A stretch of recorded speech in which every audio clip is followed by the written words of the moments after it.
ஆண்டவராகிய இயேசு கிறிஸ்துவின் நாமம் மகிமைப்படுவதாக. Let the name of the Lord Jesus Christ be glorified. நம்முடைய கைகளிலே ஆண்டவர் கொடுத்திருக்கிற மகத்தான ஆத்துமாக்களுக்காக நம்ம ஆண்டவரை நன்றியோடு ஸ்தோத்திரிக்க கடமைப்பட்டிருக்கிறோம். We are responsible to pray and thank God for the souls which God has given in our hands. நம்முடைய நேரடி பார்வையிலையும் நம்முடைய கண்களுக்கு தென்படாத தூர இடங்களில் இருக்கிற நம்முடைய ஆத்துமாக்களை கர்த்தர் காத்துக்கொள்ளும்படி நாம் ஜெபிக்க வேண்டும். We need to pray for the souls which God has given to us, which we can see, which we cannot see, and which are very far away. பலவிதமான போராட்டங்களும் வியாதிகளும் நிறைந்த இந்த உலகத்திலே கர்த்தர் தம்முடைய பிள்ளைகளை காத்து வருகிறார். அதற்காக அவருக்கு ஸ்தோத்திரம் செலுத்துவோம். There are so many struggles and so many problems in this world, but still God is protecting His people. So we need to praise God and we need to thank God for இந்த நெருக்கடி நிறைந்த பாடுகள் நிறைந்த இந்த உலகத்தில் சுடர் ஒளிகளைப் போல பிரகாசிக்கும்படியாக அவருடைய வேலையை நாம் செய்யும்படி ஆண்டவர் சகாயம் பண்ணியிருக்கிறார். Even in this troubled and so much of problems filled world, still we are shining like a light. So we need to thank God for all His grace upon us. நமக்கு தெரிந்த அநேக குடும்பங்களிலே குழந்தைகள் இல்லாத குடும்பங்கள் இருக்கிறார்கள். We know many of our church families, they don't have children in their family. சில கர்ப்பஸ்திரீகளாக இருக்கிறார்கள். There are so many pregnant women are there. சிலர் திருமணமாக வேண்டிய நாட்களிலே திருமணம் ஆகாமல் இருக்கிறார்கள். There are so many unmarried people are there. திருமணமானவர்களிலே சில குடும்பங்களிலே கஷ்டங்கள் இருக்கின்றன. And some of the married family, there are so many struggles in their families. இப்படி பலவிதமான சபை மக்களுடைய நெருக்கங்கள், கவலைகள், தேவைகள் ஊழியர்களாகி எங்களை அதிகமாக நெருக்குவது உண்டு. And with all this, so many problems of the church people come and they tighten our life. தேவனுடைய ஆலயத்துக்கு வருகிற மக்கள் ஒவ்வொரு நாளும் புதிய புதிய பிரச்சனைகளோடு வருகிறார்கள். When the people of God come to the church, every day they come with new problem. சிலர் ஒரே பிரச்சனையில நீண்ட காலம் இருக்கிறார்கள். Some people they are for a long time with one problem. அது நமக்கு தெரிந்த கண்களுடைய பார்வையில் இருக்கிற மக்கள் மாத்திரமல்ல. This is not only people whom we can see. நம்முடைய செய்திகளை கேட்கிற உலகத்தின் பல தேசங்களில் உள்ள மக்கள், and also people those who listen to our message all over the world. தினந்தோறும் காலையில் வருகிற யூடியூப் செய்திகளை கேட்கிற மக்கள் அநேகர் கஷ்டத்தில் இருக்கிறார்கள். And there are so many people early morning, those who listen to our YouTube channel, there are so many problem in. தினந்தோறும் காலையில் நீங்கள் சொல்லுகிறது நாங்கள் கேட்கிறோம். Every day we listen to whatever you say. ஆனால் எங்களுக்கு இன்னும் விடுதலை கிடைக்கவில்லை என்று சொல்லுகிற மக்கள் பலர் இருக்கிறார்கள். And still we did not get any deliverance. There are so many people say like that. அவர்களுக்கு தேவ கிருபை கிடைக்கும்படி நாம் எல்லாரும் ஜெபம் பண்ண வேண்டும். We need to pray that they will find God's grace in their life. நம்முடைய சபையிலும் அநேக பிள்ளைகள் படித்து புதிய கல்லூரிகளிலே பள்ளிக்கூடங்களிலே சேர்ந்திருக்கிறார்கள். In our church also so many children, they passed and they joined in many colleges and many schools. நம்மை சார்ந்திருக்கிற ஏராளமான குடும்பங்களில் உள்ள பிள்ளைகளுக்கு பள்ளிக்கூடங்களில் இடம் கிடைக்கவில்லை. And even some of the children, they could not find the right colleges admission. கல்லூரிகளிலே இடம் கிடைக்கவில்லை. They could not get admissions in the college. இடம் கிடைத்தாலும் தங்களுக்கு ஃபீஸ் கட்டுவதற்கு பணம் இல்லை என்று அநேகர் கஷ்டப்பட்டு கொண்டிருக்கிறார்கள். Even though they find the admission, they were not able to pay their fees. இந்த நாட்களிலே கல்லூரி கட்டணங்கள், பள்ளி கட்டணங்கள் மிக அதிகமாக இருக்கிறபடினாலே அநேக நடுத்தர வகுப்பை சேர்ந்த மக்கள் எல்லாரும் கஷ்டப்படுகிறார்கள். In these days there are so many expensive admissions in the schools and colleges, so some of our people are struggling to pay their fees. ஆகவே நீங்கள் இந்த மாதிரி மக்களுக்காக ஜெபம் பண்ண அழைக்கப்படுகிறீர்கள். So you are called to pray for this kind of people. உங்களுக்கு தெரிந்த விசுவாச மக்களுடைய தேவைகள் ஏதாகிலும் இருக்குமானால் நீங்கள் அவற்றை நேரடியாக அவர்களுக்கு உதவி செய்யும்படி உங்களை உற்சாகப்படுத்துகிறேன். And if you know some of the members or church people, if they are in a difficult time, I would request you directly help them. இதே கஷ்டம் நம்முடைய தூரத்தில் இருக்கிற நம்முடைய ஊழியக்காரர்களுக்கும் இருக்கிறது. The same difficulties there for our pastors as well. அவை எல்லாவற்றையும் சொல்லி பொருளாதாரத்துக்காக நாம் ஜனங்களிடத்திலே நாம் நிற்கிறதில்லை. So by telling all these things, we are not coming and standing in front of the people for நாம் கர்த்தரை asking money. நம்புகிறோம். நாம் கர்த்தரை நம்புகிறோம். We believe in God. நம் ஆண்டவரை உறுதியாய் பற்றிக்கொள்ள வேண்டும். We strongly hold on to God. நாம் ஒருவருக்கொருவர் ஜெபம் பண்ண வேண்டும். We need to pray for each other இயன்றால் உதவி செய்ய வேண்டும். because we need to help each other. நாம் அதை ஒருவர் செய்கிற உதவியை மற்றவர்களுக்கு வெளியரங்கமாக சொல்லுகிறதில்லை. We are not telling the help which we do for ஆனால் நம்முடைய each other. சபையிலே பலர் விதமாக உதவி செய்கிறீர்கள். But in our church there are so many people. Definitely you are helping the people. நம்முடைய பள்ளிக்கூடம் 4ஆம் தேதி திறக்கிறது. Our school will be open on the 4th. நம்முடைய சபையில் நம்ம பள்ளிக்கூடத்திலும் ஏராளமான ஏழை பிள்ளைகள் இருக்கிறார்கள். Even in our school there are so many poor people. Poor children are studying. அநேகமான பிள்ளைகளும் ஃபீஸ் கட்டுகிறதில்லை. Many children they could not pay the fees. கட்டுகிறேன் என்று சொல்லி வருவார்கள். They will say by saying we will pay the fees. காலப்போக்கில் அவர்களால் முடியாமல் போய்விடுகிறது. As the day passed they could not pay the fees. அது மாதிரி நம்முடைய வேதாகம கல்லூரியும் நாளை 1ஆம் தேதி சேப்பாக்கத்திலேயும் சந்தோஷபுரத்திலும் ஆரம்பிக்கப்படுகிறது. Likewise in our Nehemiah Bible College is going to start from tomorrow onwards. It's going to start in Chepakkam and Santoshapuram as well. வேளச்சேரியில் Hindi வேதாகம கல்லூரி அடுத்த மாதம் ஜூலை மாதம் ஆரம்பிக்கப்படும். முதல் வாரத்தில் in the month of July Hindi Bible College is going to start in Velacheri. July 6ஆம் தேதி அடுத்த மாதம், ஜூன் அல்ல, ஜூலை 4ஆம் தேதி நம்முடைய வேதாம கல்லூரிகளிலே படித்த மாணவ மாணவிகளுக்கான பட்டமளிப்பு விழா பிகேஎன் ஹால் பிரசவகத்திலே நடைபெறும். Next month July on 4th there will be a graduation service for all the people those who are graduated from Nehemiah Bible College. இந்த காரியங்களை நீங்கள் மனதில் வைத்து ஊக்கமாக ஜெபம் பண்ண வேண்டும். You should keep all these things in your mind and you need to pray for these நம்முடைய things. ஊழியங்கள் ஒன்றும் தடைபடாதபடி எல்லாமே நடக்கிறதற்காக நான் கர்த்தரை ஸ்தோத்திரிக்கிறேன். And I praise God for all the ministry which is going forward without any hindrance. இந்த ஊழியத்தின் பொருளாதார தேவைகளை கர்த்தர் உங்கள் மூலம் சந்திக்கிறதற்காக கர்த்தரை ஸ்தோத்திரிக்கிறேன். And I praise God. God is meeting all the needs through you. ஆண்டவர் உங்களை ஆசீர்வதிப்பாராக. May God bless you all. வாழ்க்கையில் வருகிற பாடுகள் துன்பங்கள் எல்லாவற்றையும் கர்த்தர் நீக்குவார். All the troubles and problems which come in our life, the Lord will remove from it. செல்வி பிரகாஷ் ஆஸ்பத்திரி போனீங்களா?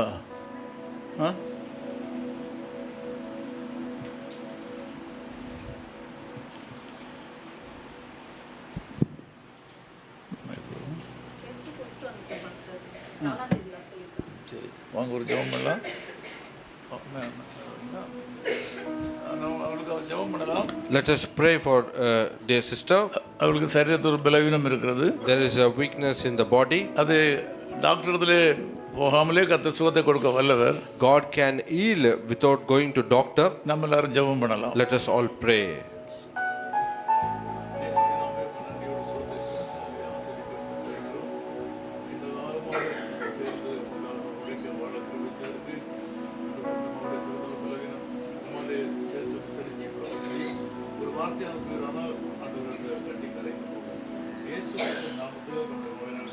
Lord, in the name of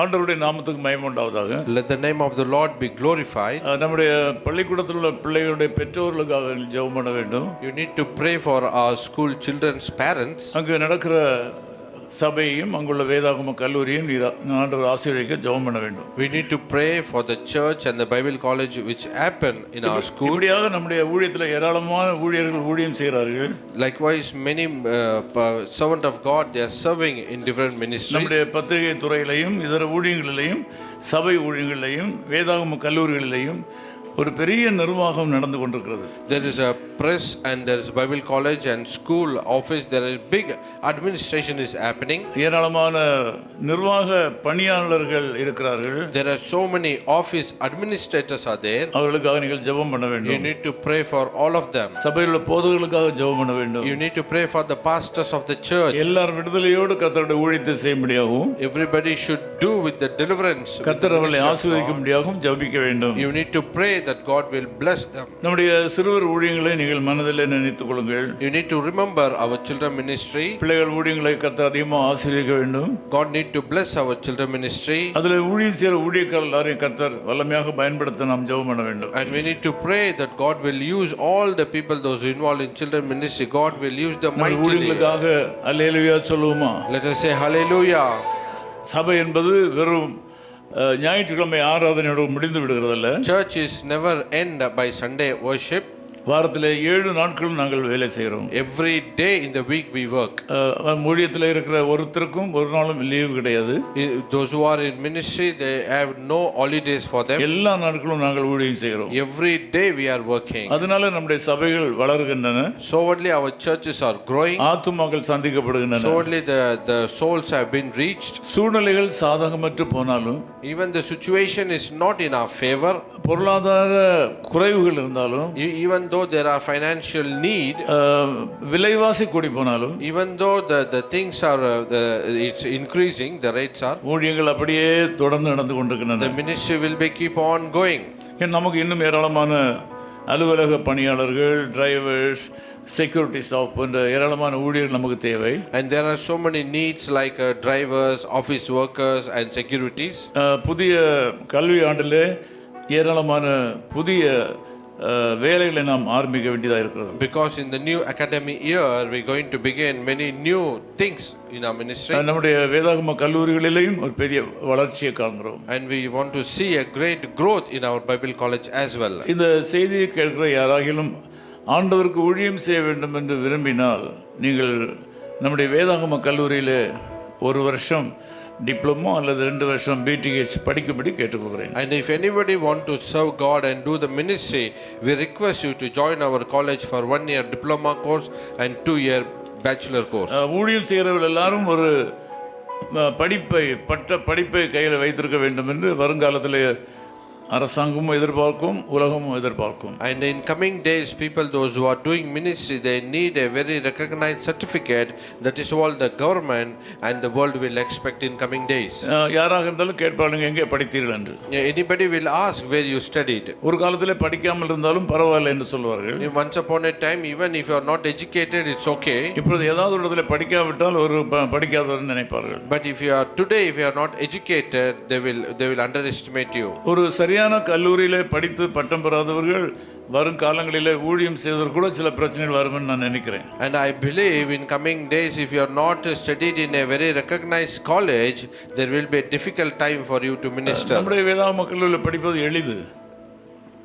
It is easy to study in our Bible. In these days, it's easy to study the Bible college. வாரத்திலே 3 நாட்கள், weekly 3 days. மாலையில 6:30 மணிலேருந்து 8:30 மணி வரை. Evening 6:30 to 8:30. உங்களுடைய தொழிலுக்கும் உங்களுடைய ஊழியங்களுக்கும் தடை இல்லாதபடி வைத்திருக்கிறோம். There is no any hindrance for your job, for your ministry. நீங்கள் எந்த வயதினராக இருந்தாலும் நீங்கள் படிக்கலாம். You can be at any age, you can study. Hindi மாணவர்களையும் நாங்கள் தேடிக்கொண்டிருக்கிறோம். We are seeking for Hindi students as well. இதுமாக நம்முடைய எப்படியாகிலும் இந்தியா ரட்சிக்கப்பட வேண்டும் என்பதுதான் நம்முடைய ஆசை. And our desire somehow the nation India will be saved. கிறிஸ்தவ தேசத்திலே கிறிஸ்தவத்துக்கு எதிரான நிகழ்வுகள் எல்லாம் இல்லாமல் போக வேண்டும். And in all the Christian countries, whatever the things are coming against the Christianity, all these things should be vanished. அது சாத்தானுடைய வேலை என்பதை நாம் அறிந்து சாத்தானுக்கு எதிர்த்து நிற்க வேண்டும். And we know that is the work of Satan. We need to stand against the Satan. தொடர்ந்து ஆண்டவருடைய வேலையை உண்மையாய் செய்யும்போது ஆண்டவர் புதிய வாசல்களை எல்லாம் திறந்து கொடுப்பார். When we continue to do God's work, God will continue to open new doors for us. இன்றைக்கு நான் உங்களோட கூட ஒரு செய்தியை சொல்லும்படி ஆண்டவர் எனக்கு சொல்லி இருக்கிறார். Today God has given me a message to tell you. அவிசுவாசம் என்கிற ஒரு வார்த்தை. Unbelief, there is a word. அவிசுவாசம் என்பது ஆபத்தானது. Unbelief, it's a dangerous thing. விசுவாசமும் பயமும் சேர்ந்து ஒரு மனிதனுடைய வாழ்க்கையில செயல்பட முடியாது. Fear and faith cannot work in somebody's life. அதே மாதிரி அவிசுவாசமும் ஆசீர்வாதமும் ஒன்றாய் செயல்பட முடியாது. At the same time, unbelief and blessing cannot go together. எங்கே விசுவாசம் இருக்கிறதோ அங்கே பயம் இராது. Where there is faith, there is no fear. எங்கே அவிசுவாசம் இருக்கிறதோ அங்கே ஆசீர்வாதம் இராது. Where there is unbelief, there is no blessing. இந்த அவிசுவாசம் என்பது நரகத்திலிருந்து வருவதாக இருக்கிறது. This unbelief, it is coming from hell.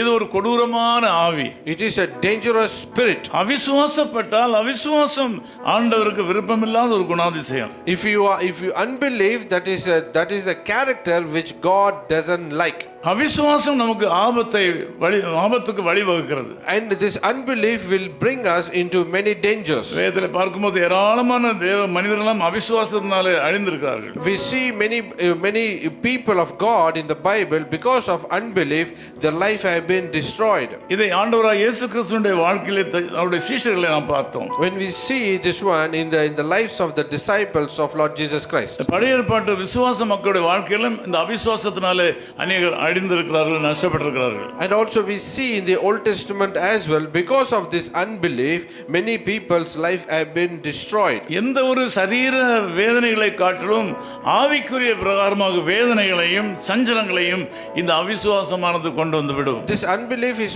more dangerous than any kind of physical illness or physical weakness. இந்த அவிசுவாசம் என்ன செய்யும்? What this unbelief will do? அது நம்மை வேதனைப்படுத்தும். It will torment. It will torture and it will torment us. அவிசுவாசத்தினாலே நமக்கு வேதனைகளும் பிரச்சனைகளும் அதிகமாகின்றன. And because of this unbelief there is so many worries and so many problems in our life. வேதனை என்றால் என்ன? What do you mean by worries? நம்மாலே தாங்க முடியாத கஷ்டங்கள். The things which we cannot, the difficulties which we cannot bear. அவிசுவாசம் என்கிற குணாதிசயம் நமக்கு ஆபத்தை கொடுக்கிறது. And this the character called the unbelief gives many sorrows in our life. இது ஒரு பொல்லாத பாவம் என்று வேதம் சொல்கிறது. And Bible says it is a sin. அவிசுவாசம் என்பது ஒரு பொல்லாத பாவம். Unbelief is a sin.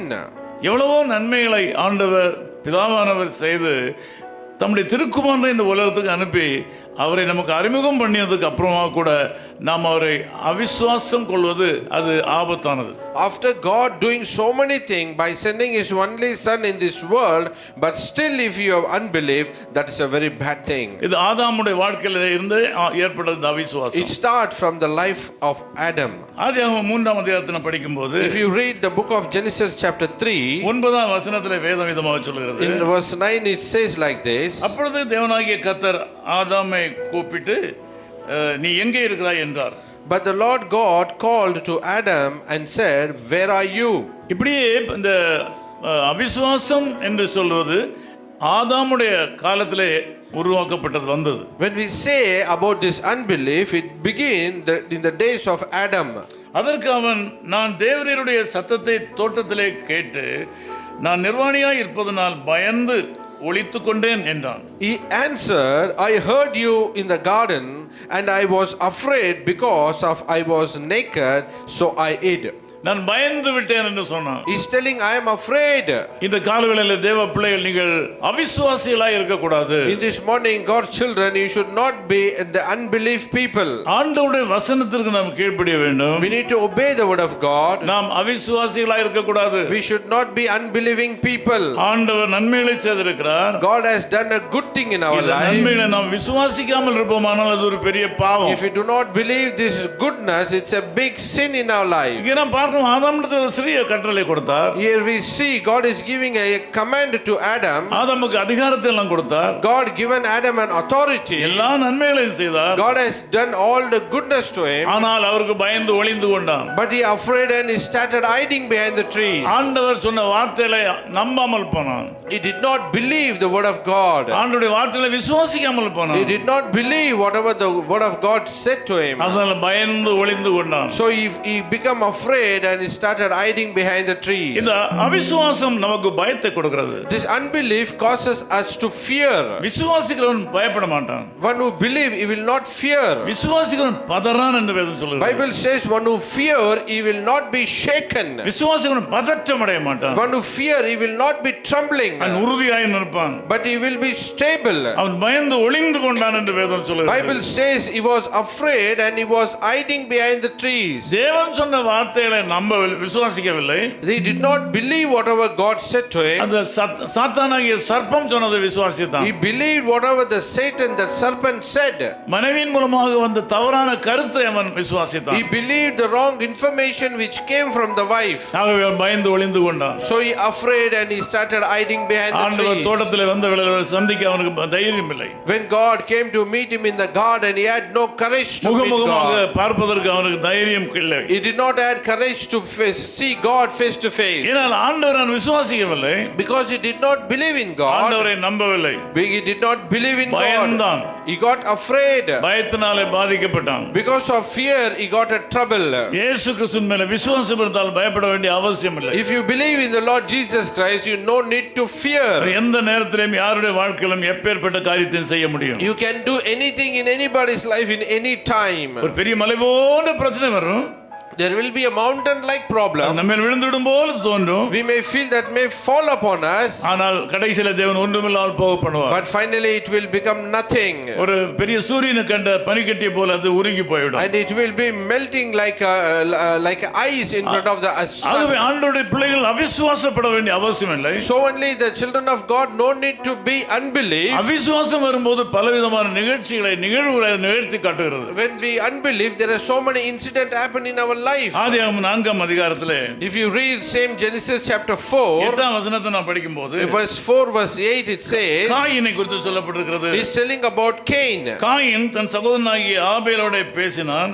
அவர்கள் வயல்வெளியில் இருக்கும் சமயத்தில் காயின் தன் சகோதரனாகிய ஆபேலுக்கு விரோதமாக எழும்பி அவனை கொலை செய்தான். Now Cain said to his brother Abel, let us go out to the field. While they were in the field, Cain attacked his brother Abel and killed him. கர்த்தர் காயினை நோக்கி உன் சகோதரனாகிய ஆபேல் எங்கே என்றார். அதற்கு அவன் நான் அறியேன், என் சகோதரனுக்கு நான் காவலாளியோ என்றான். Then the Lord God said to Cain, where is your brother Abel?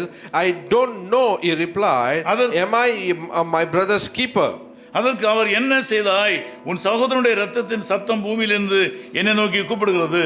The Lord said, what have you done? Listen, your brother's blood cries out to me from the ground. Curse and driven from the ground, which opened its mouth to receive your brother's blood from your hand. நீ நிலத்தை பயிரிடும் போது அது தன் பலனை இனி உனக்கு கொடாது. நீ பூமியிலே நிலையற்று அலைகிறவனாயிருப்பாய். When you work the ground, it will no longer yield its crop for you. You will be a restless wanderer on the earth. அப்பொழுது காயின் கர்த்தரை நோக்கி எனக்கு இட்ட தண்டனை என்னால் சகிக்க முடியாது. Then Cain said to God, my punishment is more than I can bear. அவன் ஆண்டவரை விசுவாசிக்காமல் அவிசுவாசமாய் நடந்ததனாலே அவனுடைய வாழ்க்கையை நாம் பார்க்கிறோம். When we see Cain, he did not believe in God, he worked in unbelief. இந்த அவிசுவாசம் வரும்போது மனிதனை புலம்ப செய்கிறது. When people become they will be lamenting in their life. அவன் தேவ சத்தத்தை கேட்ட வேளையிலே அவனுடைய இருதயம் துடித்தது. When he heard the voice of God, his heart start beating. இந்த தண்டனை என்னாலே சகிக்க முடியாது. He said, I cannot bear this punishment. இன்று என்னை இந்த தேசத்திலிருந்து துரத்தி விடுகிறீர். நான் உமது சமூகத்துக்கு விலகி மறைந்து பூமி நிலையற்று அலைகிறவனாயிருப்பேன். என்னை கண்டுபிடிக்கிறவன் எவனும் என்னை கொன்று போடுவானே என்றான். And he said, if you chase me away from your presence, I will be wandering all over this world. If somebody find me, he will kill me, he said. தேவன் என்னை துரத்தி விடுகிறீர்.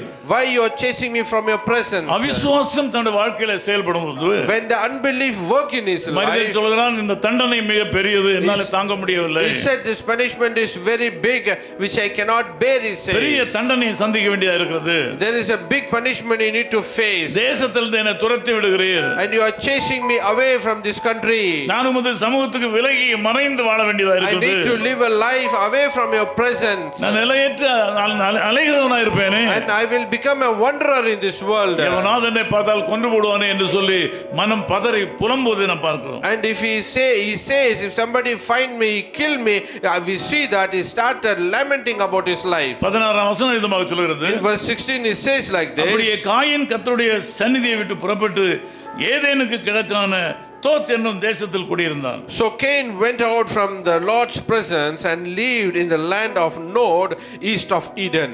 அவிசுவாசம் என்று சொல்லப்படுவது When we say the unbelief, ஆண்டவர் செய்த நன்மைகளை மறப்பது. it is to forget whatever the goodness the Lord has done. அவிசுவாசம் என்று சொல்லப்படுவது ஆண்டவர் நமக்கு செய்த நன்மைகளை மறுப்பது. Unbelief means we forgetting all the goodness what the Lord has done in our life. ஆண்டவருடைய சித்தத்துக்கு முரண்பட்டு நடப்பது. We are walking against the will of God. நீங்கள் அவிசுவாசிகளாக இருக்கக்கூடாது. You should not be unbelieving people. விசுவாசிகளாக இருந்தாலும் அவிசுவாசிகளாக இருக்கக்கூடாது. Sometimes we may be a believer but we live a life of unbelief. இங்கே அவர் ஒரு பாவத்தை செய்து விட்டான். Here he committed a sin. ஒரு பெரிய தவறை தான் செய்தான். He committed a big mistake. அவருக்கு நன்றாக தெரிகிறது. He knows that one. இந்த தண்டனை என்னால சகிக்க முடியாது. He knows that if I cannot bear this நான் செய்த punishment. பாவத்துக்கு தண்டனை என்னால சகிக்க முடியாது. He said I cannot bear my punishment. இப்படி சமூகத்தை விட்டு என்னை துரத்தி விடுகிறீர். You are chasing me away from your presence. நம்முடைய சமூகத்தை விட்டு விலகி ஓட வேண்டியதா இருக்கிறது. I have to run away from your presence. மறைந்து வாழ வேண்டியதா இருக்கிறது. I have to hide and live my life. நிலையற்று போக நான் மாறுகிறேன். Now I become as unstable. அலைந்து திரிகிறேன். I have become a wanderer. யாராவது என்னை பார்த்தால் கொண்டு போடுவார்கள். If somebody finds me they will kill me. பயத்தின் மிகுதினாலே புலம்புகிறதை பார்க்கிறோம். We can see because of fear he is lamenting. இங்கே காயினுடைய வாழ்க்கையில் இந்த சம்பவம் நடந்தது. This incident has happened in the life of Cain. சத்தத்துக்கு புறம்பட்டு நடக்கும்போது பாவத்தை மனிதன் துணிகரமாக செய்கிறான்.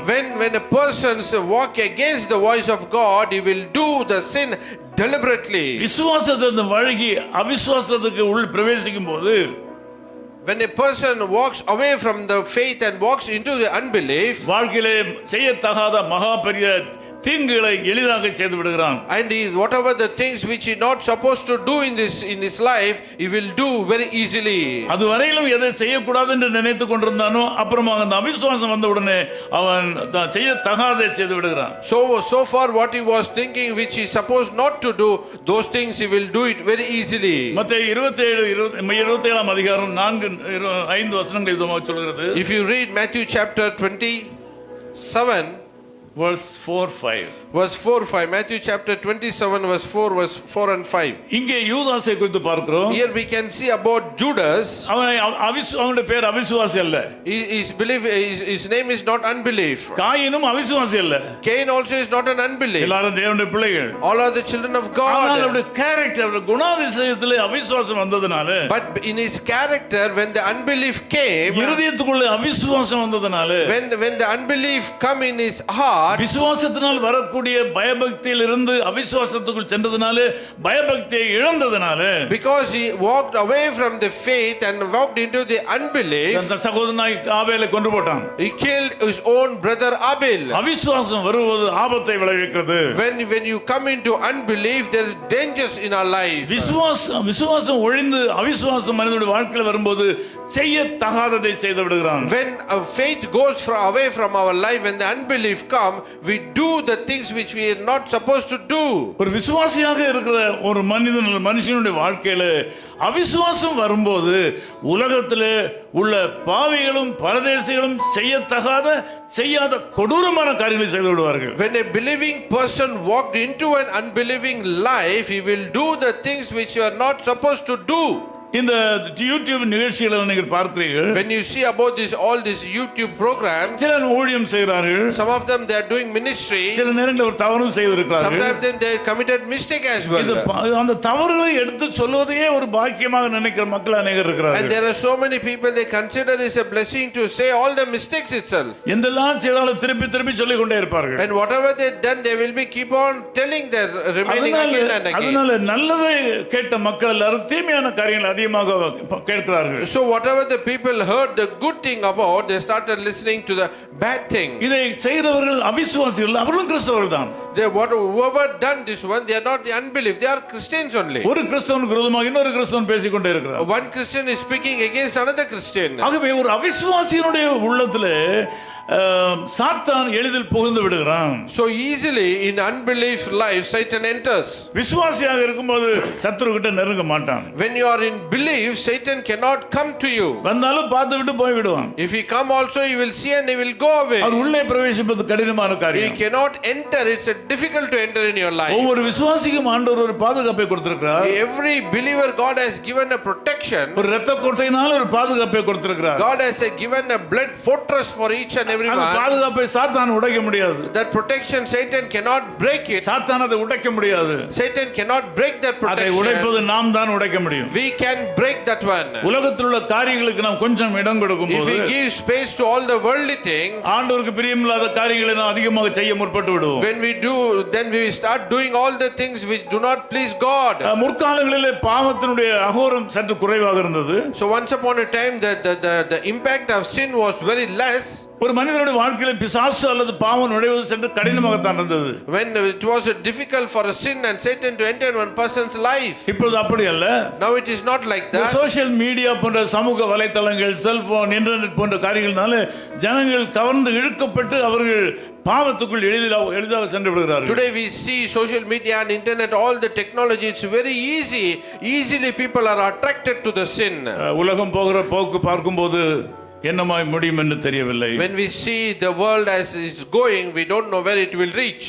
குறிப்பாக இளம் பிள்ளைகள் கெட்டு போவதை பார்க்கிறோம். Especially we see all the young children are getting spoiled. பல இடங்களிலே பார்க்கிறோம் பிள்ளைகள் மிக கொடூரமாக இருக்கிறார்கள். When we see the children are very dangerous. பிள்ளைகள் பெற்றோருக்கு பயந்து நடுங்கின காலங்கள் போய், and the children they used to fear the parents. All those days have passed away. இப்பொழுது பெற்றோர் பிள்ளைகளுக்கு பயப்பட வேண்டிய காலம் வந்துவிட்டது. But today the parents are afraid of their children. Cellphone வாங்கி கொடுக்காவிட்டால் அப்படி பண்ணிவிடுவேன்னு சொல்றாங்க. And he is telling, if I do not buy me a cell phone, I will do like this. நான் செல்போன் இல்லாவிட்டால் தப்பு பண்ணிவிடுவேன்னு சொல்லி பயப்படுத்துறாங்க. And they are blackmailing their parents. If you do not give me a phone, I will make a mistake. They are telling. அவங்க பிள்ளைகள் பாவத்துக்கு நேராக இழுத்து செல்லப்படுகிறார்கள். As the children are pulling towards the sin. எளிதாக பாவத்திற்குள்ளாக பிரவேசிப்பதற்கு சகல வழிமுறைகளும் இருக்கின்றன. And today there is so many things you can enter sin easily. மிக மிக ஜாக்கிரதையாக இல்லாவிட்டால், if you are not very careful, எப்பேற்பட்ட விசுவாசியும் விழுந்து விடுவான். it can be any kind of believer, he will fall easily. இந்த நாட்களில் இருக்கிற இன்ஸ்டாகிராம்,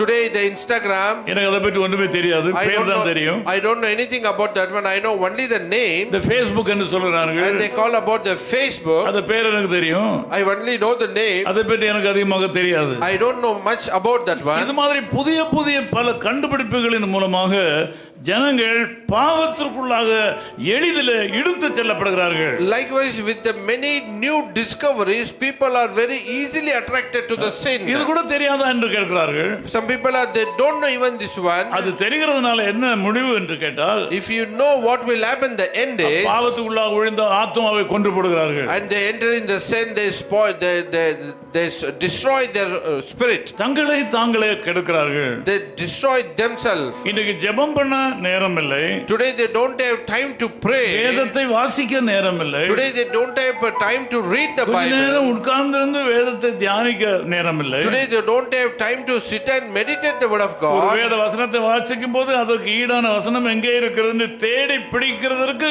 ஜனங்களுக்கு நேரம் இல்லை. People don't have sit and read the Bible and find out the related word. They don't have time for that. வேதத்தை படிக்கத்தான் ஆசீர்வாதம் பெருகும். When we read the Bible, then only we will find the blessings in our life. அதை விட்டு எளிதான விதங்களில் பல முறைகளில் வேதத்தை தியானிக்கிறார்கள். And today they find shortcuts to read the Bible. இன்னைக்கு ஆண்டவருக்கு என்று நேரம் ஒதுக்க யாருக்கும் நேரம் இல்லை. Today nobody has time to give to God.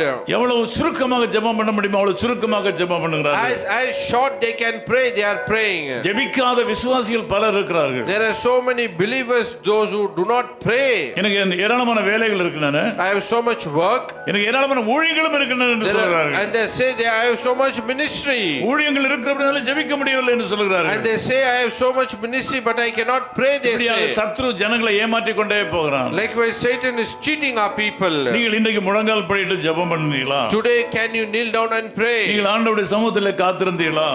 Did you wait upon in the presence of God? ஒருவேளை முழங்கால் போடுவதற்கு முடியாமல் மூட்டு வலியோ கால் வலியோ இருக்குமானால் நீங்கள் நேரத்தை ஆண்டவருக்கு கொடுத்தீர்களா என்பதுதான் கேள்வி. If you cannot kneel down, if you may have some knee pain or some other difficulty, did you spend time in the presence of God? ஆண்டவர் மேல் விசுவாசத்தை உறுதியாய் பற்றிக்கொள்கிறவன் அவிசுவாச தன்மைகளில் தன்னை ஈடுபடுத்திக் கொள்ள மாட்டான். One who cling to the Lord, he will not give any space to the unbelief things. ஏராளமான விசுவாசிகளும் ஊழியர்களும் தங்கள் நேரத்தை இந்த சோஷியல் மீடியாவில் செலவழித்துக் கொண்டிருக்கிறார்கள். There are so many servants of God and the believers, they are spending their time in the social media. செல்போனை வைத்துக்கொண்டே தங்கள் வாழ்க்கையை நடத்துகிறார்கள். They keep their cell phone and they spend all their time. அளவுக்கு மிஞ்சி போனால் எல்லாமே கெடுதலாக முடிகிறது. If something goes beyond, everything is dangerous in our வாழ்க்கையில life. ஆண்டவருக்கு கொடுப்பதற்கு நேரம் இல்லை. There is no time to give to God. ஜெபிக்க வருகிறீர்கள் கேட்டால் டைம் இல்லை என்று சொல்வார்கள். If you come to pray, they say they have no time. நான் ஏற்கனவே பிஸியா இருக்கிறேன், அந்த டைம் கிடைக்காதுன்னு சொல்கிறார்கள். And they say I am already busy, I don't have time. ஆலயத்தில் ஒரு நிகழ்ச்சி என்றால் வர முடியாது என்று சொல்கிறார்கள். If there is a program in the church, they cannot come. உலகத்துக்காக எந்த நேரத்தையும் எவ்வளவு நேரம் செலவழிக்க ஆயத்தமா இருக்கிறார்கள். They are ready to spend the time in the world as much as possible. அவிசுவாசம் வரும்போதுதான் ஆண்டவரை விட்டு மனிதன் தூரமாக போறான். When this unbelief come, then only they go away from the God. விசுவாசம் வர வர மனிதன் ஆண்டவரிடத்தில் நெருங்குகிறான். When the faith comes, he come closer to God. அவிசுவாசம் வரும்போது ஆண்டவரை விட்டு அவன் தூரமாய் போய் கொண்டே இருக்கிறான். When he fall into unbelief, he go away from God. எவ்வளவு தூரத்திலே போறான்னு அவனுக்கு தெரியாது. He doesn't go how far he is going. அது எப்படி தெரியும் என்றால், how will he know? அவிசுவாசத்தில் இருக்கிறவன் ஜெபம் பண்ண முடியாது. When he is in unbelief, he cannot pray. அவிசுவாசத்தினால ஆட்கொள்ளப்பட்டவன் வேதத்தை வாசிக்க நேரம் இருக்காது. When he is in unbelief, he cannot read the word of God. அவிசுவாசியாக இருக்கிறவன் வேதத்தை சுமக்க வெட்கப்படுவான். The unbelief, he cannot carry the Bible, he will be ashamed. அவிசுவாசியாக இருக்கிறவன் தேவனுடைய ஆலயத்துக்கு வருகிற நேரத்தை சரியாக ஒதுக்க மாட்டான். Unbelief person, he cannot give time to come to the church of God. அவிசுவாச தன்மை வரும்போது எப்பேற்பட்ட பாவத்தை துணிந்து செய்து விடுவான். If he is in unbelief, he can do any kind of sin easily. விசுவாசியாக இருந்து ஒருவன் அவிசுவாசத்துக்குள்ள போவானானால் அவன் உலகத்திலே பாவிகளும் பரதேசிகளும் செய்ய முடியாத, செய்ய தகாத கொடூரமான காரியங்களை செய்து விட்டுவிடுவான். If a believing person enter into an unbelief life, he will do, even a person, one worldly person hesitate to do the sin, he will do it easily. நான் சமீபத்தில் இந்த ஊழியத்துக்கு விரோதமாக எழும்புகிற பெரிய அரசியல் தலைவர்களையும் கல்விமான்களையும் பற்றி ஒரு சின்ன ரிசர்ச் பண்ணினேன். So recently I made a research about all the educated people and all the big politicians. அவர்களுடைய अनेகம் பேர் கிறிஸ்தவ பள்ளிக்கூடத்திலே படித்திருக்கிறார்கள். There are so many of them, they have studied in a Christian school and colleges. பள்ளிக்கூட சாப்பல்ல போய் முழங்கால் படிட்டு ஜெபம் பண்ணி இருக்கிறார்கள். They went into the school chapel and knelt down and they prayed. கல்லூரியிலே ஜெபத்திலே கலந்து கொண்டிருக்கிறார்கள். And they participated in many prayers in the colleges. வேத பாட வகுப்புகளிலே படித்திருக்கிறார்கள். And they studied in some of the Bible schools. சிலர் ஞானஸ்நானம் எடுத்திருக்கிறார்கள். Some of them are even baptized. ஒரு குறிப்பிட்ட நேரம் வரும்போது ஆண்டவர் மேல அவங்களுக்கு சந்தேகம் வந்து விடுகிறது. When the certain time come, they has a doubt on God. அந்த ஆண்டவர் மேல் உள்ள அவிசுவாசமானது அவர்கள் என்ன செய்யறது என்று கேட்டா, when they come into the unbelief and they move away from God, what they learn, the same thing they use and they come against God. எதையெல்லாம் அரைகுறையாக படித்தார்களோ அவற்றை வைத்து கிறிஸ்தவத்திற்கு எதிராக கிரியை செய்கிறார்கள். Whatever they learned before improperly, they use the same thing and use against the Christianity. ஆகவே இந்த காலத்திலே பள்ளிக்கூடம் நடத்துகிற கிறிஸ்தவர்களுக்கு ஒரு எச்சரிக்கை மணி அடிக்கிறது. Today even there is an alarm bell is ringing for all the people, those who are running Christian schools. உங்களுக்கு சூழ்நிலைகள் சாதகமாக இருந்தாலும் இல்லாவிட்டாலும் நீங்கள் கிறிஸ்தவ பள்ளிக்கூடம், கிறிஸ்தவ கல்லூரி அல்லது தேவனுடைய ஆலயம் என்று சொல்லப்படுற இடங்களிலே நீங்கள் போதிக்கிற ஊழியத்தை செய்கிறவர்களாக இருந்தால் பிள்ளைகளுக்கு சரியான விதத்தில் வேதத்தை கற்றுக் கொடுக்க வேண்டும். Even it's a difficult time when you run a Bible, when you run a school, Christian school or Christian college, when the teaching time, you need to teach the word of God very rightly. Even the churches, even in the churches, சபைகளில் கூட போதிக்கிறவர்கள் சரியாக போதிக்க வேண்டும். even in the churches when they teach, they should teach very properly. புதிதாக ஆலயத்துக்கு வருகிறவர்கள், புதிதாக நம்மிடத்தில் வந்து சேர்கிறவர்களை வசமாக அவர்களுக்கு ஆலோசனை சொல்லி அவர்களுக்கு சத்தியத்தை சொல்லிக் கொடுக்க வேண்டும். When the people come newly to us, we need to take them, we need to teach them the truth from the word of God. நாம் பொய் சொல்ல வேண்டிய அவசியம் இல்லை. No need to tell any lies. யாரையும் ஏமாற்ற வேண்டிய அவசியம் இல்லை. No need to cheat anybody. சத்தியத்தை சொல்லிக் கொடுக்க முடியும். We need to teach the truth. வேதம் சொல்கிறது நீங்கள் சத்தியத்தையும் அறிவீர்கள். The Bible says you shall know the truth. சத்தியம் உங்களை விடுதலையாக்கும். And the truth shall set you free. நீங்கள் விடுதலையாக்கப்பட்டது மற்றவர்களை விடுதலை விடுதலையாக்கும்படியாக. If you are not delivered, you cannot deliver others. நீங்கள் ஆலயத்துக்கு வரும்போது உங்கள் பக்கத்தில் இருக்கிறவர்களை பார்க்க வேண்டும். When you come to the church, you should see the person who is sitting next to you. கடந்த வாரத்தில் ஆலயத்துக்கு வந்தார்களா என்று பார்க்க You வேண்டும். should see whether they have come the last week to the church. இல்லாவிட்டால் ஒருத்தர் பேச வேண்டும், நீங்க போன வாரம் வந்தீங்களான்னு சொல்லி. If they have not come, you need to speak to them whether you have come last week. வசனத்தை தியானிக்க வேண்டும். You need to meditate the word of வசனத்தை God. குறித்து பேச வேண்டும். You need to speak about the word of God. வசனத்தில் அதிகமாக ஊன்ற கட்டப்பட வேண்டும். You need to be deeply rooted in the word of நான் இதர God. நாடுகளில் எல்லாம் ஊழியத்து போகும்போது இதை பார்த்திருக்கிறேன். When I went to the different countries for the ministry, I have seen this one. ஞாயிற்றுக்கிழமை போதகர் பிரசங்கிக்கிறதை ஊழியக்காரர் எல்லாரும் கேட்பார்கள். Sunday when the pastor preach, all the servant of God will listen. கிளை சபைகளில் இருக்கிறவர்களுக்கு அந்த செய்தி கொடுக்கப்படும். And same message will be given to the branch churches. அந்த வாரத்தில் அவர் செய்யற ஊழியம் எல்லாம் என்னவென்றால், In that week, all the ministry which they do there, அந்த ஞாயிற்றுக்கிழமை போதகர் எதை பிரசங்கித்தாரோ அதை தியானிப்பார்கள். and all through the week, whatever the pastor preach on that Sunday, they will meditate that one. போதகர் கொடுக்கப்படுவது அரை மணி நேரம் 1 மணி நேரம் தான் கொடுக்கப்படும். The pastor, the message will be given only half an hour or 1 hour. கொஞ்ச நேரம் பிரசங்கிக்கிறார்கள், அதுல எல்லாவற்றையும் சொல்ல முடியாது. And in that short time, he cannot tell everything. அந்த வாரத்தில் நடக்கிற வீட்டு கூட்டங்களிலேயும், And during the house visit, in அந்த those வாரத்தில் week, நடக்கிற சபை கூட்டங்களிலேயும், during that church meeting, இன்னும் பிள்ளைகளுக்கு சொல்லிக் கொடுக்கிற சிறுவர் ஊழியங்களிலேயும், even in the children ministry, வயோதிபர் நடத்துகிற ஜெபங்களிலேயும், even in the senior citizen meeting, பெண்கள் நடத்துகிற கூட்டங்களிலேயும், even in the women's meeting, அந்த வாரம் முழுவதும் அந்த போதகர் சொன்ன பிரசங்கத்தை ஒவ்வொருவரும் தியானித்துக் கொண்டு விதவிதமான வியாக்கியானங்களை சொல்லி இந்த இடத்துல இப்படி சொல்லப்பட்டிருக்கிறது, இந்த இடத்துல இப்படி சொல்லப்பட்டிருக்கிறது சொல்லி ஒவ்வொருவரும் விவாதிப்பதையும் தியானிப்பதையும் நான் பார்த்திருக்கிறேன். all through the week in the different ministry, the same message which the pastor has given, they will take that message and they will meditate and they discuss and they try to interpret. It is said like this, it is said like that. They will meditate the same message, குற்றம் கண்டுபிடிப்பதற்காக அல்ல, not to find the fault, தவறு கண்டுபிடிப்பதற்காக not அல்ல, to find the wrongs, என்னென்ன காரியங்கள் இன்னும் அதில் ஆழமாக இருக்கிறது என்பதை விவாதிப்பார்கள், தியானிப்பார்கள். and they will meditate and they will debate on that one to understand the deep thing from that one. அவருடைய நிகழ்ச்சிகளில் வேறு பல நிகழ்வுகள் இருந்தாலும் இந்த கேட்ட சத்தியத்தை தியானிக்கிற விஷயத்திற்கு முக்கியத்துவம் கொடுப்பதை நான் பார்த்திருக்கிறேன். Even though they have many programs in their churches, in their ministries, I have seen they will give much importance to this thing and meditate upon ஆனால் this இந்த thing. காலங்களில் சபைகள் அப்படி அல்ல. But in this day, churches are not like that. ஜெபத்திற்கு என்று வருவார்கள், சொந்த கதையை பேசிக் கொண்டிருப்பார்கள். And they will come to the prayer, they will keep talking their own things. இரவு ஜெபம் என்று வருவார்கள், பாட்டு பாடிக்கொண்டே இருப்பார்கள். And then they come to the night prayer, they keep singing. உபவாச ஜெபம் சொல்ல சாப்பிட்டு விட்டு கொட்டாய் விட்டு கொண்டிருப்பார்கள். And they come to the fasting prayer, they eat and they will sleep here. அந்த வேதத்தை தியானிக்கிற அந்த பழக்கம் குன்றி விட்டது. They cannot meditate the word of God. இன்னைக்கு போதகர் இந்த காரியத்தை பற்றி பிரசங்கித்தாரு. Today the pastor has spoken this one. அதை குறித்து வேதம் இன்னும் ஆழமாக என்ன சொல்லுகிறதுன்னு சொல்லி ஒருவர் விவாதித்து ஆழமான கருத்துக்களை தோண்டி எடுத்து மற்றவர்களுக்கு சொல்ல வேண்டும். And you need to take that word again and again. You need to look the deep meaning and share the things and encourage each other. ஆகவே அவிசுவாசம் கொள்ளாதீர்கள். So only don't believe, don't be in unbelief. அவிசுவாசம் என்பது ஒரு பெரிய குற்றமாகும். And unbelief is a big crime. அவிசுவாசம் என்பது பொல்லாத பாவம். And unbelief is a big sin. நமக்கு ஒரு தேவை ஏற்படும் போது உலகத்தை நாடி ஓடுகிறோம். When we have a need, we run into this world. ஆண்டவர் சொன்னாரே, நீ என்ன நோக்கி கூப்பிடு, நான் உனக்கு செவி கொடுத்து நீ அறியாதும் வெட்டாதுமான பெரிய காரியங்களை செய்வேன்னு சொன்னாரே, நீ அதை விசுவாசித்ததுண்டா? And God said, call unto me, I will answer and I will show you the things which you do not know, and I will show the great thing. Do you know those things? Do you understand those things? நானே உன் பரிகாரியாகிய கர்த்தர்னு சொன்னாரே. And he said, I am your provider, he said. எல்லா மருத்துவரை காட்டிலும் நான் தான் பெரிய மருத்துவர்னு சொன்னாரே. நீ அந்த வல்லமையை நீ நம்பினதுண்டா? And God said, I am the doctors of doctor. Do you believe that one? உனக்கு ஒரு தலைவலி வந்தாலும் உடனே ஆஸ்பத்திரிக்கு ஓடுகிறாய். You have a headache, immediately you run to the hospital. தான் பார்ப்போமே என்று சோதனை ஓட்டம் கூட நீ ஓடுகிறது இல்லையே.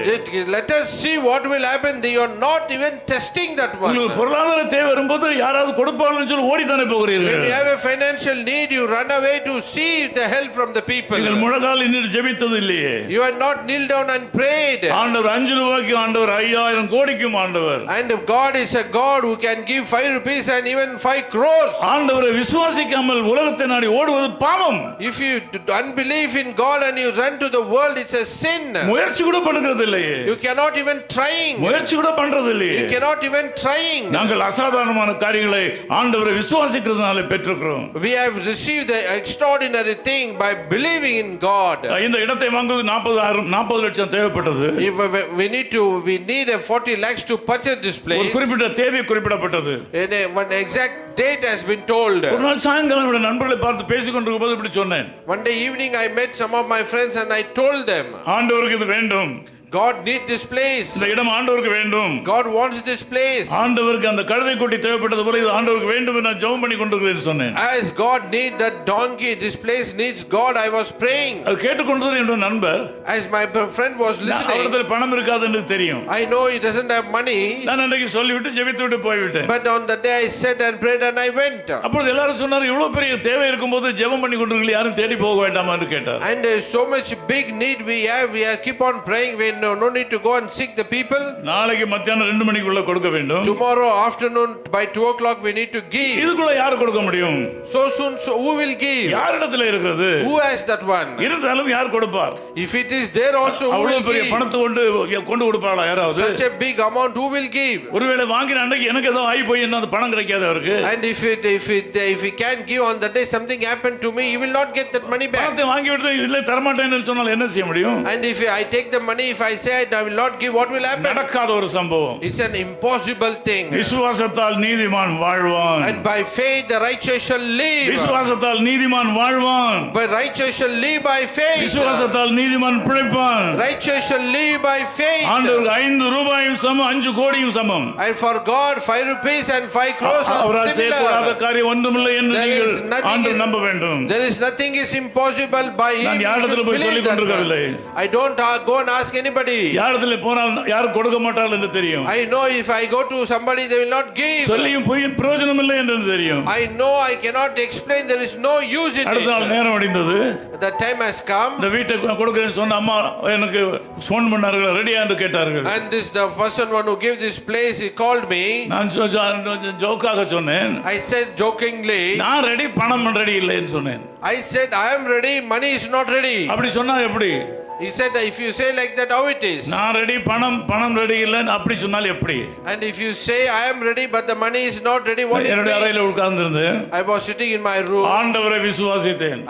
I believed in God. நாங்கள் இதை நம்முடைய ஊழியத்திற்காக பயன்படுத்த போறோம். And we are going to use for the ministry. நாங்கள் தேவனுடைய ஆலயமாக மாற்றுவோம். We need to make it this as a church of இங்க God. ஊழியத்தை ஸ்தாபிப்போம். We are going to establish the ministry. சந்திக்கப்படாத மக்களுக்கு நாங்கள் சந்திப்பதற்கு இடத்தை கொடுப்போம். We are going to give these people to the unreached யார் வந்து people. ஜெபத்துக்கு கேட்டாலும் இலவசமாக கொடுப்போம். Whoever come to ask for prayer, we will give them freely. எவ்வளவு மேக்ஸிமம் இதை பயன்படுத்த முடியுமோ அவ்வளவு மேக்ஸிமம் பயன்படுத்துவோம். And as much as we can use this எனக்கு one. இருக்கிற அன்பு கர்த்தருடைய பிள்ளைகளே, As you listening to me, my children of God, அவிசுவாசம் என்பது பாவம். unbelief is a sin. அவிசுவாசம் என்பது பாவம். Unbelief is a sin. ஆண்டவரை நம்பாமல் இருப்பது பாவம். If you do not believe in God, it's a மனிதனை தேடி sin. அலைவது பாவம். If you go in search of man, it's a sin. இன்னொருத்தருடைய பாக்கெட்ல இருக்கிற பணத்தின் மேல் ஆசை வைப்பது பாவம். If you have a desire in another pocket's money, it's a sin. சர்வ வல்லவர் இருக்கிறார். Almighty God is அவரே there. சர்வ வல்லவர். He is Almighty God. அவருடைய உண்மையாய் அவரிடத்தில் போகும்போது, He is truthfully with us. உண்மையாய் அவரை சார்ந்து கொள்ளும்போது, When you truly depend upon Him, நிச்சயமாக அற்புதங்களை செய்கிறார். definitely He will perform miracle in our life. இதை கூட பிரதர் ஆண்டனி சொன்ன 50,000 ரூபாய் ஜெபம் பண்ணவள கர்த்தர் வழி திறந்து கொடுத்தார் சொல்லி. Even today, Brother Anthony was telling for 50,000, God opened the doors for இந்த இடத்தை them. வாங்கும்போது 40 லட்சம் தேவைப்பட்டது. We need a 40 lakhs to நான் buy அறையில் this சும்மா place. உட்கார்ந்து இருந்தேன். I was sitting in my room. திடீரென்று ஒருத்தர் என்னுடைய நண்பர் வருகிறார். Suddenly, one of my friend is coming. கோணியை தூக்கி கொண்டு வருகிறார். He is carrying a sackcloth with him. அவர் கோணியை தூக்குற மனிதன் அல்ல. He is not a person to lift a our sackcloth. செய்கிற தொழில் கோணியை தூக்குற வேலைதான். His work is a sackcloth அவரே work. தோள்ல தூக்கி போட்டு கொண்டு வருகிறார். He was carrying a sackcloth with him. என்னையா என்று கேட்டேன். I asked, what is this? நான் கேள்விப்பட்டேன், நான் ஒரு விஷயம் கேள்விப்பட்டேன்னு And சொன்னார். he said, I heard a matter about என்ன விஷயம் you. கேள்விப்பட்டேன்? மாட்டீர்கள்? I said, what is that matter? நேற்று சாயங்காலம் நீங்க ஜெபம் பண்ணி கொண்டிருந்தீங்களா? ஒரு நண்பர் ஒருத்தர் சொன்னார். Yesterday you were praying, it seemed your friend came and told me. நான் உம்மை ரொம்ப நேசிக்கிறேன் ஐயா. I love you, brother. நான் உம்மை நேசிக்கிறேன். I love you. நான் கிறிஸ்தவன் அல்ல. I am not a Christian. ஆனால் உங்களுடைய நடவடிக்கைகளை பார்க்கிறேன். But I see your action. எனக்கு நன்றாக தெரியும் 40 லட்சம் ரூபாய் கொடுத்தாக வேண்டும் என்று சொல்லி. I know you need of a 40 lakhs rupees. எனக்கு வேற ஒரு விஷயத்துக்கு வைத்து நான் ஒரு ப்ராப்பர்ட்டி வாங்க வைத்து இந்த பணத்தை இத கொண்டு வந்திருக்கிறேன். I have kept this one to buy a property. I brought it here. இத வைத்துக்கொள்ளும். You keep it this one. கொடுக்கவில்லை கொடுத்து கணக்க முடியும். And whomever you want to give and settle it. அவர் என்ன சொந்தக்காரர் கிடையாது. He is not my relative. என்ன ஊர்க்காரர் கிடையாது. He is not my village person. பழக்கம் உள்ளவர். Just he is a friend. இந்த தேவை ஏற்பட்ட வேளையில கர்த்தர் அவரோட பேசி இருக்கிறார். When there is a need in me, God spoke to him. அதே ஆண்டவர் இன்றைக்கு உங்களுக்கு தயார் நிலையில இருக்கிறார். The same God is ready even today for you. அவர் வானத்தின் பலகணியை திறக்க வல்லவர். He will open the doors of heaven. உங்கள் வாழ்க்கையில் அற்புதங்களை செய்ய வல்லவர். He perform miracles in your life. அவிசுவாசமாக இருப்பது பாவம் ஐயா. If you are in unbelief, it's a sin, brother. விசுவாசிக்கிறவன் தேவனுடைய மகிமையை காண்பான் என்று சொல்லி நீங்கள் கற்றும் அறிந்தும் இருப்பதை நீங்கள் விசுவாசிக்காமல் இருப்பது அது பாவம் அல்லவா? You know that still you do not believe that if you believe you can see the glory of God. ஆகவே தேவனுடைய பிள்ளைகளுடைய வாழ்க்கையிலே அவிசுவாசம் அல்லது அவிசுவாசத்தின் அறிகுறி ஏற்படும் போது உலகத்தான் செய்கிற கொடூரமான காரியங்களை விட பெரிய கொடூரமான காரியங்களை செய்து விடுவான். Even in a believer's life, if you see that the signs of unbelief, he will do the things which the worldly person even cannot do easily. இங்க யூதாஸ் காரியத்தை பார்க்கிறோம். We see here Judas. ஆண்டவரோடு கூட இருந்தவர் தானே. He was with Lord Jesus. மத்தேயு 27 அதிகாரத்திலே Matthew chapter 27 4-5 வசனங்கள் விதமாக சொல்லுவாங்க. verse 4 and 5 it says like this. குற்றமில்லாத இரத்தத்தை நான் காட்டிக் கொடுத்ததனால் பாவம் செய்தேன் என்றான். I have sinned, he said, for I have betrayed the innocent blood. அதற்கு அவர்கள் எங்களுக்கு என்ன அது உன் பாடு என்று சொன்னார்கள். What is that for us? They replied, that is your responsibility. அப்பொழுது அவன் அந்த வெள்ளிக்காசை தேவாலயத்தில் எறிந்துவிட்டு புறப்பட்டு போய் நான்கு கொண்டு செத்தான் என்று வேதம் சொல்கிறது. So Judas threw the money in the temple and left. Then he went away and hanged himself. அந்த வெள்ளிக்காசை கொண்டு தேவனுடைய ஆலயத்தில் எறிந்து விட்டான். He took that money, silver coins, and threw in the temple. He committed a sin. விசுவாசத்தோடு வாழ்ந்தவன் விசுவாசத்தை இழந்து விட்டான். He lived his life by faith. Now he lost his faith. அவன் விசுவாசத்தை இழந்த வேளையிலே மகா கொடூரமான காரியங்களை செய்வதற்கு தன்னை ஒப்பு கொடுத்து விட்டான். Because he lost his faith, he given himself to do a dangerous thing in his life. இந்த அவிசுவாசத்தினுடைய விளைவு என்ன? What is the outcome of this unbelief? நீங்கள் ஆண்டவராகிய இயேசு கிறிஸ்துவை விசுவாசிக்கிறதிலே குறைபடும் போது நடக்கிறது என்ன? What will happen if you walk in unbelief? கடந்த காலத்திலே நீங்கள் செய்த பாவங்கள் உங்களுக்கு நினைவு கூறுகிறது. Whatever the sin you have committed previously, all things will you remember. அது உங்களை குற்றப்படுத்துகிறது. It will make you feel guilty. உங்களை வெறுக்க செய்கிறது. It will make you to hate yourself. வாழ்க்கையை மாய்த்து விடுகிறது. It makes you to lose your life. கடந்த கால பாவங்களை கொண்டு வந்து நான் இனிமேல் வாழ தகுதியற்றவன் என்று சொல்லி அவிசுவாசம் உங்களை தற்கொலை பண்ண வைக்கிறது. All the past sin come in your life and it torture you and make you to commit suicide. அநேகர் தற்கொலை பண்ணி கொள்கிறார்கள். Today many people try to commit suicide. அவர்களுக்கு இயேசு கிறிஸ்துவின் மேல் விசுவாசம் இருந்தால் தற்கொலை பண்ணுவார்களா? If they believe in God, will they commit suicide? நான் பல நேரங்களில் தற்கொலை சம்பந்தமான செய்திகளை படிக்கிறேன். I have read some of the incidents of the suicide. அவற்றை படிக்கும்போது ரட்சிக்கப்பட்ட மனிதன் இயேசு கிறிஸ்து மேல் விசுவாசம் உள்ள ஒரு மனிதன் தற்கொலை பண்ண மாட்டான். And I believe and I know one who believe in Lord Jesus Christ, he will not commit suicide. பேர் ஒருவேளை கிறிஸ்தவ பேராக இருக்கலாம். His name be a Christian name. ஆண்டவர் இயேசு கிறிஸ்து மேல் விசுவாசம் வைத்திருக்கிற எந்த மனிதனும் தற்கொலை பண்ணிக்கொள்ள மாட்டான். One who believe in the Lord Jesus Christ, that person cannot commit suicide. ஆண்டவர் இயேசு கிறிஸ்துவை பாருங்கள். We here see the Lord Jesus Christ. அவருக்கு சிலுவை மரணம் தவிர்க்க முடியாதது. There he cannot deny the death on the cross. அவர் பிதாவாகிய தேவனுக்கு கொடுத்த assignment கடமையாது. Because God has given the assignment to him. இயேசு கிறிஸ்து பிதாவின் மேல் உள்ள அன்பினால் நிறைந்து காணப்பட்டார். The heavenly Father was filled with love. Read book of Hebrews chapter 2. எபிரேயர் 2 அதிகாரம் 15 வசனத்தை படிக்கும்போது Hebrews chapter 2 verse 15 it says, படிங்க பார்க்கலாம். எபிரேயர் 2 அதிகாரம் 15 வசனம்.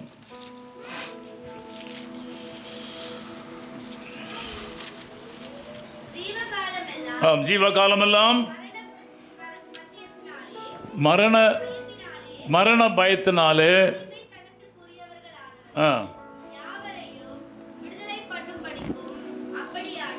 ஜீவகாலமெல்லாம் மரண பயத்தினாலே அடிமைத்தனத்திற்குள்ளானவர்கள் யாவரையும் விடுதலை பண்ணும்படிக்கு அப்படியானார். And free those who all their lives were held in slavery by their by their fear of death.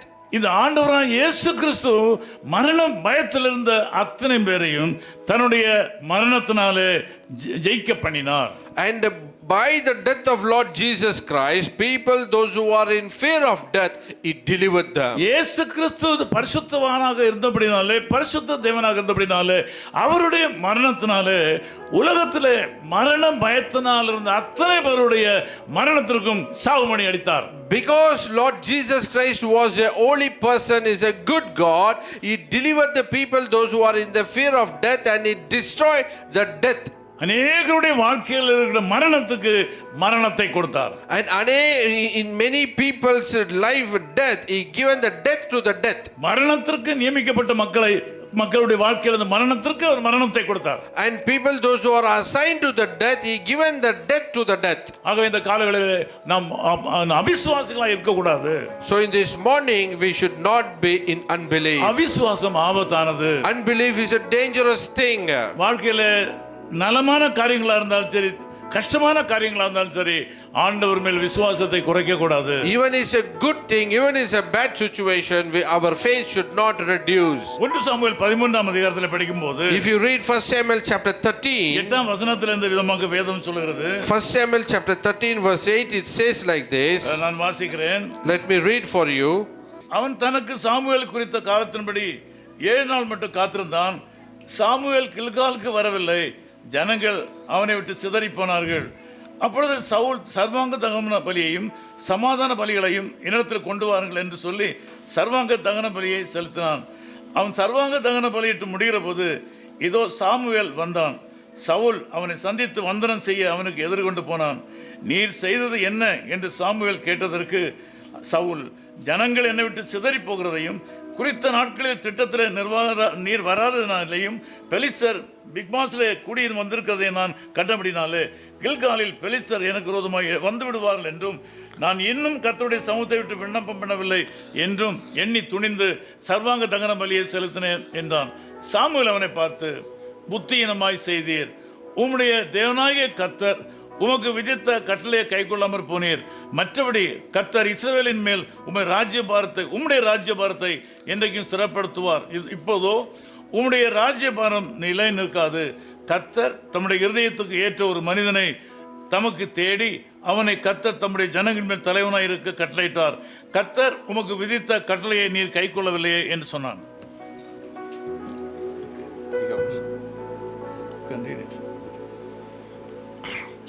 He waited 7 days, the time set by Samuel. But Samuel did not come to Gilgal, but Saul's men began to scatter.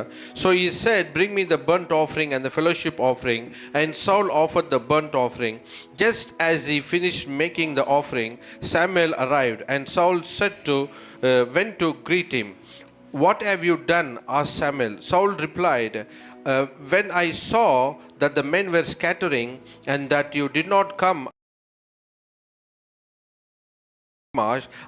I thought, now the Philistine will come down against me in Gilgal, and I have not sought the Lord's favor, so I felt compelled to offer the burnt offering. You have done a foolish thing, Samuel said. You have not kept the command the Lord your God gave you. If you had, it would have established your kingdom over Israel for all time. But now your kingdom will not endure. The Lord has sought out a man after his own heart and appointed him ruler of his people, because you have not kept the Lord's command. Then Samuel left Gilgal and went up to Gibeah in Benjamin. And Saul counted the men who were with him. They numbered about 600. இங்கே பார்க்கிறோம், ஒவ்வொரு மனிதனுக்கும் தேவன் ஒரு ஊழியத்தை கொடுத்திருக்கிறார். We see Here, God given assignment or ministry for each and every உங்கள் person. ஒவ்வொருவருக்கும் ஆண்டவர் தனித்தனியான உத்தியோகத்தை கொடுத்திருக்கிறார். And God has given for each one, there is a ministry in your hand. இங்கே நாம் ஒரு விகற்பமான சம்பவத்தை பார்க்கிறோம். We see a very an incident here. இது முழுமையும் விளக்குவது நேரமில்லை. We don't have time to explain this one. இங்கே நாம் பார்க்கிறோம் சர்வாங்க தகன பலியும் சமாதான பலியும் செலுத்த வேண்டிய ஒரு நேரத்தில் Now it's a time to offer the evening offering. ஒரு நெருக்கடியான நேரம் வந்த வேளையில It's a very difficult time. Samuel தீர்க்கதரிசி வந்துதான் அந்த பலிகளை செலுத்த வேண்டும் என்று இருந்தது. Now Samuel the prophet should come and do ஒரு காரியத்தை செய்கிறார். But we see Saul is doing a thing here. Samuel வருவதற்கு தாமதமானதனால அந்த சர்வாங்க தகன பலியை அந்த பலி செலுத்துகிற வேலையை சவுல் செய்து விட்டான். So because Samuel did not come on time, but Saul do that burnt offering. விசுவாசம் அவிசுவாசம் வரும்போது மனிதனை பொறுமை இழக்க செய்கிறது. When person move into unbelief, he become impatient. விசுவாசிக்கிறவன் பதற மாட்டான். One who believe, he will not be shaken. காலங்கள் கடந்து போனாலும் பொறுமையா இருப்பான். Even though time pass by, he will be impatient. அநேகருடைய வாழ்க்கையில ஆண்டவர் நீண்ட காலம் பொறுமையா இருக்கிறார். In many people's life, God is waiting patiently. இங்கே சவுல் தகன பலியிட வேண்டிய சர்வாங்க தகன பலி செலுத்த வேண்டிய நேரம் கடந்து போய் கொண்டிருக்கிறது. Now the burnt offering time has been passing by. சூழ்நிலைகள் சாதகமற்று போய் கொண்டிருக்கிறது. The situation have been changing. மக்கள் சிதறி போய் The விடுகிறார்கள். people are not right. இந்த நேரத்தில் அவன் இந்த சாமுவேல் செய்ய வேண்டிய வேலையை அவசரமாக சவுல் செய்து விடுகிறான். Now the work which Samuel supposed to do, but Saul is doing here. சாமுவேலுக்கு என்று ஒரு அதிகாரம் இருக்கிறது. There is an authority given to Samuel. அவருடைய தலையில் இருக்கிற அபிஷேகத்தின்படி அவருக்கு ஒரு வேலை And கொடுக்கப்பட்டிருக்கிறது. according to the anointing which is given to him, there is a work for him. அவர் தாமதமானால் இவர் விசுவாசமாக காத்திருக்க வேண்டும். And if he delay, you should believe and you should wait. Saul விசுவாசத்தை இழந்து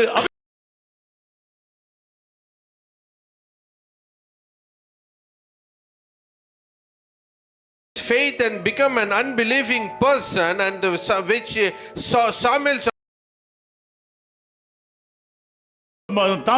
சாமுவேல் வந்து சொல்லுகிறார், so only Samuel is telling, புத்தியீனமாக செய்து விட்டீர். what a foolish thing you have.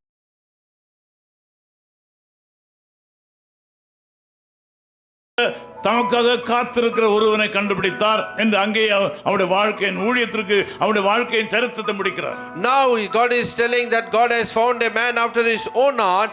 Now is ending the life of Saul here. தேவன் மேல் விசுவாசம் இருக்கும்போது சில நேரங்களில் தாமதங்கள் வரலாம். When you believe in God, there will be delay. சில பிள்ளைகளுடைய வாழ்க்கையில கட்டாயமாக நடக்க வேண்டிய காரியங்கள் நடக்க தாமதமாகலாம். And even in some children's life, the things you supposed to happen, it may delay. அது ஒரு திருமணமாக இருக்கலாம். It may be a marriage. அது ஒரு பொருளை வாங்குறதா It இருக்கலாம். may be a things to buy. அது ஒரு குழந்தை பாக்கியமா It இருக்கலாம். may be a child thing. ஒரு ஊழியமாக இருக்கலாம். It may be a ministry. எதுவாக இருந்தாலும் It can be anything. தேவனுடைய பிள்ளைகள் விசுவாசமா இருக்க வேண்டிய வாழ்க்கையில தாமதம் என்பது தவிர்க்க முடியாதது. And in the children of God's life, if you believe in God, the delay you cannot avoid. விசுவாசிகள் நினைக்கிற காரியங்கள் எல்லாம் அப்படியே நினைத்தவுடன் அப்படியே நடக்கிறது இல்லை. And in the believer's life, whatever you believe and whatever you think, it cannot happen as it is. சில நேரங்களில் ஆண்டவர் நீண்ட காலம் மௌனம் சாதிக்கிறார் தேவனுடைய பிள்ளைகளுடைய வாழ்க்கையிலே. And in sometime God delay and is silent in people's life. அவர் பதிலளிப்பதற்கு சில நேரங்களில் தாமதிக்கிறார். He makes delay in answering our prayers. யோசேப்புடைய வாழ்க்கையை பாருங்கள். You see the life of Joseph.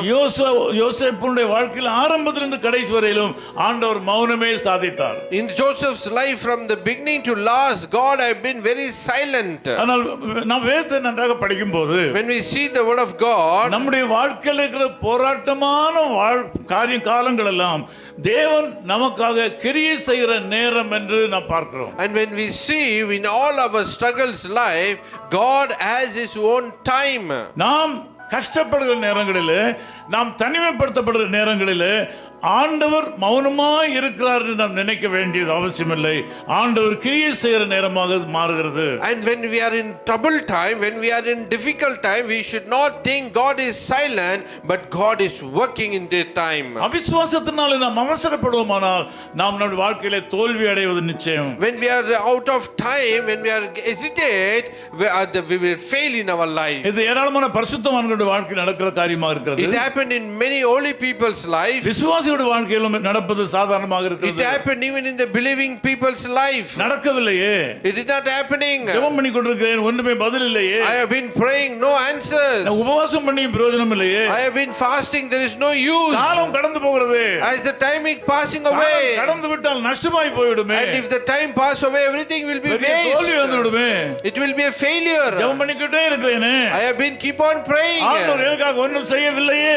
Why God is doing nothing? அப்படிப்பட்ட சூழ்நிலையில நீங்கள் இன்னும் பொறுமையாக இருக்க வேண்டும். In that situation, still you have to be very patient. ஆண்டவர் பொறுமையாக இருப்பதனுடைய ரகசியம் என்னவென்றால் அவர் உங்களுக்காக ரகசியமாக ஏதோ ஒரு பெரிய காரியத்தை செய்து கொண்டிருக்கிறார் என்று அர்த்தம். What is the secret being patient means? God is secretly doing something big thing for you. நாம் அவசரப்பட்டு தேவ சித்தத்துக்கு முரண்பட்டு அவருடைய வேகத்துக்கு அதிகமாக வேகத்தில் நாம் செல்ல துணிவோமானால் நஷ்டங்கள் கட்டாயம் வரும். When we become impatient and we would take over and cross over the word of God, we will see losses in our life. நம்முடைய வாழ்க்கையில் ஒரு காரியம் நடக்க வேண்டும் என்று விரும்பும்போது, when we like to things to happen in our life, ஒரு காரியத்தை நீங்கள் அடைய வேண்டும் என்று தீர்மானித்து கல்வியை கற்கும்போது, when you decide something and you want to you get educated yourself, அதற்கான ஆயத்தங்களை நீங்கள் பண்ணும்போது, when you prepare for those things, நீங்கள் நினைக்கிற காரியத்தை நீங்கள் சரியான நேரத்தில் நீங்கள் நினைக்கிறபடி செய்து முடிக்க முடியாவிட்டால், when you are thinking to do something on the time when it's not happening on the time, அவசரப்பட்டு தவறான முடிவுகளை எடுத்தால், don't take a wrong decision those times.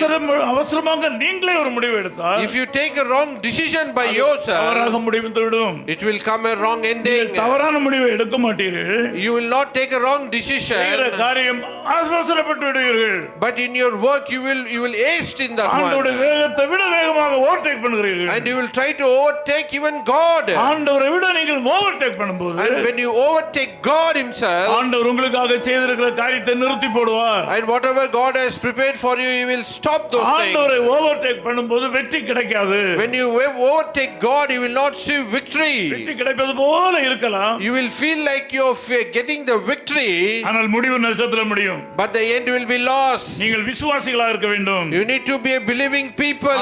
அவிசுவாசமாக இருப்பது ஒரு பெரிய பாவம். if you are in unbelief, that's a big sin.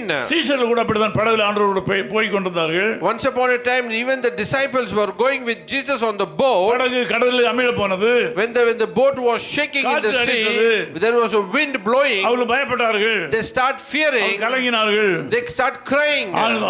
ஓய்வு எடுத்துக் கொண்டிருந்த ஆண்டவராகிய இயேசு கிறிஸ்துவிடத்தில் போனார்கள். and they went to the Jesus when he was sleeping. ஆண்டவரே, நாங்கள் அமிழ்ந்து போவதும் கவலை இல்லை என்று and கேட்டார்கள். they said, Jesus, don't you care, we are sinking. ஆண்டவர் அவர்களை பார்த்து விசுவாசிகளே என்று கூப்பிடவில்லை. and when Jesus saw them, he did not say believing people. அற்ப விசுவாசிகளே. he said the faithless people. அற்ப விசுவாசிகளே. he said the faithless people. இன்னும் சொல்ல யூஸ்லெஸ் விசுவாசிகளே. he said, if you say more, he said useless people. பயனற்ற விசுவாசிகளே. you said that you are no use. பயனற்ற விசுவாசத்தை உடையவர்களே. you have a faith of no use. உங்களுக்கு நான் இருப்பது தெரியாதா? don't you know that I am here? உங்கள் கைகளில் அதிகாரம் கொடுத்திருக்கவில்லையா? there is no authority in your hand. நீங்கள் ஏன் பயப்பட்டீர்கள்? why are you afraid? அற்ப விசுவாசிகளே. the faithless people. உபயோகமற்ற விசுவாசிகளே. you are a useless people. பயனற்ற விசுவாசிகளே. you are a useless ஏன் people. பயப்பட்டீர்கள்? why are you afraid? இந்த காலைவேளையில் ஆண்டவர் அப்படித்தான் நம்மை பார்த்து கேட்கிறார். this morning God is asking ஏன் likewise, பயப்பட்டீர்கள்? why are you afraid? ரொம்ப கஷ்டம்தான். it's a very difficult. அது தேவனுடைய கிருபை வேண்டும். but you need a God's grace. தேவனுடைய தயவு வேண்டும். you need God's mercy. ஆகவே தான் அப்போஸ்தலனாகிய பவுல் சொன்னார், so only Apostle Paul என்னை says, பலப்படுத்துகிற கிறிஸ்துவினாலே எல்லாவற்றையும் செய்ய முடியும். I can do all things through Christ who strengthens me. எல்லாவற்றையும் செய்ய எனக்கு பலன் உண்டு. I can do all things. எல்லாவற்றையும் செய்ய பலன் உண்டு. I can do all நான் இந்த things. செய்தியை முடிக்க வேண்டிய நேரம் வருகிறது. that now the time to conclude this வேதத்தில் அநேக message. பரிசுத்தவான்களை பார்க்கிறோம். when we see many holy people in the Bible, விசுவாசத்தின் தகப்பனாகிய ஆபிரகாமே ஃபெயிலியர் ஆயிட்டார். even the father of faith Abraham himself they failed. ஆபிரகாமே தோற்று போன வேளையில் நாம் எல்லாரும் ஏமாத்திரம். if Abraham himself failed, means who we are. Abraham ஆபிரகாமுக்கு குழந்தை இல்லாத இந்த நேரம், When Abraham had no children, குழந்தை இல்லாத நேரங்களில் மனைவி சொன்னால் விதமாக குழந்தை இல்லையே, நீங்கள் வேறு விதத்தில் குழந்தைகளை பெற்றுக்கொள்ளலாம் சொன்னாள். when there was no children, the wife said, why can't we try in the other way? வேறு வழி அவன் தீர்மானித்த வழியில் பெரிய குழந்தை பிறந்தது. And they tried in the other way, they had a child. அது பெரிய நஷ்டத்திலே முடிந்தது. There was a big loss in their life. மறைமுகமாக சொல்ல போனால், If you say that one, இன்றைக்கு உலகத்திலே நடக்கிற எல்லா யுத்தங்களுக்கும் காரணம் அன்றைக்கு ஆபிரகாம் எடுத்த தவறான முடிவுதான். even today, if you see all the problems and the war which is happening in this world, on that day Abraham made a wrong decision. ஆபிரகாமோடு கூட லோத்து போனான். Abraham went with Lot. அங்கே லோத்துவை ஆண்டவர் அவனுக்கு பிரித்து கையை பிடித்து இழுத்து வெளியே கொண்டு வந்தார். Now God brought Lot from his hold his hand and brought him outside. லோத்து வந்து விட்டார். அவருடைய மனைவி வந்தாள், கூட வந்தாள். Lot came and his wife also came. ஒரு குறிப்பிட்ட நேரம் வந்த வேளையில் அவர் வந்த தேசத்தை திரும்பி பார்த்தார். He came to one particular place, looked back. விசுவாசத்திலே தான் ஆண்டவருக்கு பின் சென்றார்கள். By faith only they moved forward. ஒரு குறிப்பிட்ட நேரம் வரும்போது உலக ஆசை அவளை இழுத்தது. But at some time the worldly passion pulled them. அவள் பின் திரும்பி பார்த்தாள். They turned back. இப்படித்தான் ஈசாக்குடைய வாழ்க்கையிலும் கூட, When we see about in Isaac's life, ஈசாக்குடைய பிள்ளைகளுடைய வாழ்க்கையில அப்படித்தான். we see in the Isaac's children's life. யாக்கோபுடைய வாழ்க்கையில யாக்கோபு பிறக்கும் போதே ஆண்டவர் அவளுக்கு வாக்கு கொடுத்தார். When Jacob born, God has given a promise to him. அவளை பெற்ற தாய்க்கு ஆண்டவர் வாக்குத்தத்தத்தை And கொடுத்தார். God has given a promise to his mother. பெரியவன் சிறுவனை சேவிப்பான் என்று சொல்லி, The elder will serve the younger. யாக்கோபு ஏசாவை சேவிப்பான் என்று, ஏசா யாக்கோபை சேவிப்பான் சொல்லி வாக்குத்தத்தம் And கொடுக்கப்பட்டாயிற்று. already God has given the promise that Esau will serve Jacob. அதுல விசுவாசமாக இருக்க வேண்டியதானே. Then you need to believe in that one. No. அதுல விசுவாசமாய் காத்திருக்க மனமற்றவளாக யாக்கோபை முன்னிறுத்தும்படி பல முயற்சிகளை பண்ணினார். And if they want to believe in that one and they want to bring Jacob in front, they try to do many things. அதனால யாக்கோபுக்கு வாழ்க்கையில பெரிய போராட்டம். So because of that, Jacob experienced so much problem in his life. பெரிய கொடுமையான சம்பவங்கள் எல்லாம் சம்பவிக்க வேண்டியதாயிற்று. And he want to meet so much dangerous things in his life. சொல்ல நேரம் இல்லை. I can't explain all those things. வேதத்தில் பல பெரிய வேத பக்தர்களை பார்க்கிறோம். When we see many devoted people in the Bible, விசுவாசிகளாக தான் அழைத்தார்கள் ஆண்டவர். they were called by faith. அவர்களுடைய பெயர் விசுவாசிகள் தான். Their name is believer. அவிசுவாசத்துக்குள் பிரவேசித்தபடியாலே, But when they entered into unbelief, அவிசுவாசத்தினால அவசரப்பட்டு போய்விட்டதனால, because in haste they become an unbeliever. அவிசுவாசம் உண்டாகும் போது அவசரத்தை உண்டாக்குகிறது. When they unbelieve, they become very hasty in their life. அவிசுவாசம் அவசரத்தை உண்டாக்குகிறது. When they unbelief, that become very hasty in their life. ஆண்டவருடைய நம்பிக்கை குறையும் போது மனிதனுடைய அவசரத்தை உண்டாக்குறது. When they reduce their faith in God, they become very hasty in their life. Time ஆகுது, சீக்கிரம் செய்யணும் சொல்லுவோம். And they say it's getting time, do it soon. விசுவாசிக்கிறவன் பதற மாட்டான். The believer will not be shaken. காற்று அடித்தாலும், Even the wind blow, புயல் அடித்தாலும், even the storm come, எப்பேற்பட்ட போராட்டம் வந்தாலும், whatever the problem come, இதயத்திலே கலக்கம் இருக்கத்தான் செய்யும். there will be a fear in the heart, விசுவாசத்தில் உறுதியாக இருப்பான். but he will be very strong in faith. எதிர்பாராத இடங்களில் ஒத்தாசை வரும். That unexpected place the help will come. நான் இந்த கட்டடத்தை வாங்கும்போது 40 லட்சம் ரூபாய் யாராவது கொடுப்பான்னு நினைக்கவே இல்லை. I did not expect to buy 40 lakhs to buy this land. எனக்கு வேற வழி இல்லாதனால நான் பேசாம இருந்தேன். I don't have any other thing, so only I was silent. அதற்காக யாருக்கும் ஃபோன் பண்ணி யாராவது உதவி செய்யலாம் சொல்லி யாரிடத்துல நான் கேட்கவில்லை. I did not call anybody by phone and ask for help. ஏதாவது ஒரு பேங்க் மேனேஜர்கிட்ட போய் ஏதாவது ஒன்று கட்டிடத்தை அடகு வைத்து கொஞ்சம் காசு வாங்கலாமா என்று யோசிக்கவில்லை. And I did not think, can I go and to the bank and take a loan? அது காரணம் என்னவென்றால் எல்லாமே என்னுடைய சக்திக்கு அப்பாற்பட்டது. Because everything is beyond my strength. ஆண்டவரை நம்பினேன். I believed in God. ஆண்டவரை நம்பினேன். I believed in God. ஆண்டவரிடத்தில் ஒரு பொருத்தனை பண்ணினேன். I made a promise to God. ஆண்டவரே இதை கொடுத்தாலும் நான் உம்முடைய ஊழியத்திற்கு தான் கொடுக்க போகிறேன். God, if you give also, we are going to give it for your ministry. வாடகை கொடுத்து பணம் சம்பாதிக்க போகிறது இல்லை. We are not going to give it for rent and money. இங்க யார் வந்தாலும் இலவசமாக ஜெபம் பண்ணி கொண்டு போகட்டும். Whoever come for here pray, they can freely come and pray and go. எவ்வளவு எலக்ட்ரிசிட்டி எலக்ட்ரிசிட்டி சார்ஜஸ் வந்தால் நான் கொடுத்து விடுகிறேன். And whatever the electricity charges, I will pay for that one. காசை வாங்க மாட்டேன். I will not take any money. ஊழியக்காரர் வந்து தங்கி விட்டு போகட்டும். Let the servant of God come and stay and go. அப்படி ஆண்டவரிடத்தில் சொல்லி ஒரு பொருத்தனை பண்ணினேன். I made a promise on that day. அறியாத ஒரு மனிதன் கொண்டு கொடுத்தார். And the unknown person came and helped me. அறியாத மனுஷன் கொண்டு கொடுத்தார். The unknown person came and gave me. நடக்கும். In your life it will happen likewise. விசுவாசிக்கிறவன் பதறான். The believer will not be shaken. விசுவாசத்தால் நீதிமான் வாழ்வடைவான். The righteous shall live by faith. மிகுந்த பலனுக்கு ஏதுவான உங்கள் தைரியத்தை விட்டு விடாதீர்கள். And don't lose your courage. வாழ்க்கையில் நடக்கவில்லையே என்று சொல்லி மாற்று வழியை தேடாதீர்கள். The things are not happening in your life, don't take shortcut. இவ்வளவு நாளும் ஆண்டவருக்கு காத்திருந்தேன், இனிமே நடக்கவில்லை, இனி வேறு வழியை தேடலாம் என்று சொல்லி மாற்று வழியை தேட வேண்டாம். So many days I have been waiting for God, it did not happen. Don't take a shortcut. உங்கள் பிள்ளைகளுடைய திருமணத்திற்காக, for your children's marriage, நீண்ட காலம் காத்திருக்கிறீர்கள். you have been waiting for a very long time. காலம் கடந்து போகிறது. The time is passing by. நாட்கள் கடந்து போகின்றன. The days are going by. பிள்ளைகளுக்கு வயதாகி போகிறது. The children are getting old. ஆண்டவர் ஏன் எனக்கு பதில் கொடுக்கவில்லை? Why God has not answered me? நான் ஜெபம் பண்ணி கொண்டே இருக்கிறேன். I keep on be praying. ஆண்டவரை விசுவாசித்துக் கொண்டிருக்கிறேன். I have been believing. அற்புதங்கள் நடக்கவில்லை. The miracles have not happened. அதனால வேற ஒரு குறுக்கு வழியிலே போகலாம் என்று நினைக்காதீர்கள். Don't think I will take a shortcut. குறுக்கு வழி வேண்டாம். Don't take a shortcut. நீங்கள் காத்திருங்கள். You wait. நீங்கள் நம்புங்கள். You believe. இதுவரையிலும் நீங்கள் அனுபவித்த அந்த விசுவாசத்திலே உறுதியாயிருங்கள். So far whatever you experience in that faith, be stable in that one. ஆண்டவரால் செய்யக்கூடாத காரியம் ஒன்றுமில்லை. There is nothing is impossible by God. எந்த காரியத்தை உங்களுக்கு அவர் செய்து முடிக்க முடியும். He can do anything for your life. ஒருவேளை பெரிய தீமைகள் வருவதற்கு முன்னதாக உங்களுடைய கண்களுக்கு நியாயமாய் தோன்றுகிற சில காரியங்களை ஆண்டவர் அதம் பண்ணுகிறார். So maybe there is a big danger coming beyond that one which is hiding from your life. God is putting away that one. உங்கள் திட்டங்களும் உங்கள் வேகங்களும் அது நடைபெறுமானால் அதனால மோசமான பின்விளைவுகள் ஏற்படுவதற்கு வழிவகுக்கும் என்று ஆண்டவர் கண்டதினால உங்களுடைய விருப்பங்களை தாமதப்படுத்துகிறார். Maybe what you're planning, there may be a danger coming in your plan, so only God is keep on delaying your plan to fulfill.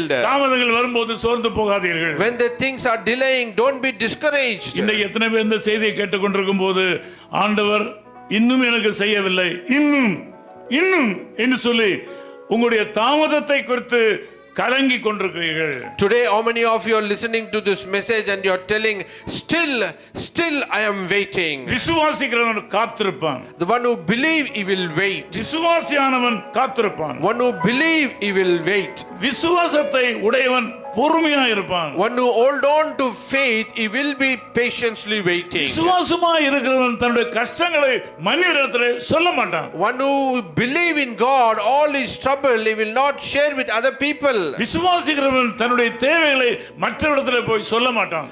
One who believe all his needs, he will not go and share to the people. மரியாள் எல்லாவற்றையும் தன்னுடைய மனதிலே வைத்து சிந்தனை பண்ணினாள் என்று வேதம் சொல்கிறது. Bible says Mary everything put in her heart and started pondering on that one. அன்னாள் இந்த காரியங்கள் எல்லாம் மனதிலே வைத்து சிந்தனை பண்ணினாள் என்று வேதம் சொல்கிறது. And we read Anna put everything in her heart and pondering on that one. தேவனை விசுவாசிக்கிறவர் ஒரு மனுஷன் அல்ல மனுஷி எல்லாவற்றையும் தன்னுடைய இருதயத்திலே வைத்து அதற்கு இருதயத்துக்குள் செயல் வடிவம் கொடுப்பார்கள். And whoever believe in God, they will keep all the thing in their heart and keep pondering on that one. தன்னுடைய கஷ்டங்களையும் தன்னுடைய தோல்விகளையும் தங்கள் வாழ்க்கையில் இருக்கிற தாமதங்களையும் மனிதரிடத்தில் போய் பறைசாற்றுகிறவர்கள் அவிசுவாசத்திற்கு இடம் கொடுக்கிறார்கள் என்று அர்த்தம். And whoever go and share all the things with the people, they are giving space to the unbelief. சிலர் சபைகளிலே சாட்சி சொல்கிறேன் என்று சொல்லி தங்கள் கஷ்டங்களை எல்லாம் சொல்வார்கள். In some churches, by in the name of testimony, they will share all their troubles of their life. விசுவாசிகள் ஆண்டவருக்கு மகிமை செலுத்த வேண்டிய இடத்துல வந்து தங்கள் பட்ட பாடுகள் கடந்து செல்கிற கஷ்டங்களை எல்லாம் சொல்வார்கள்.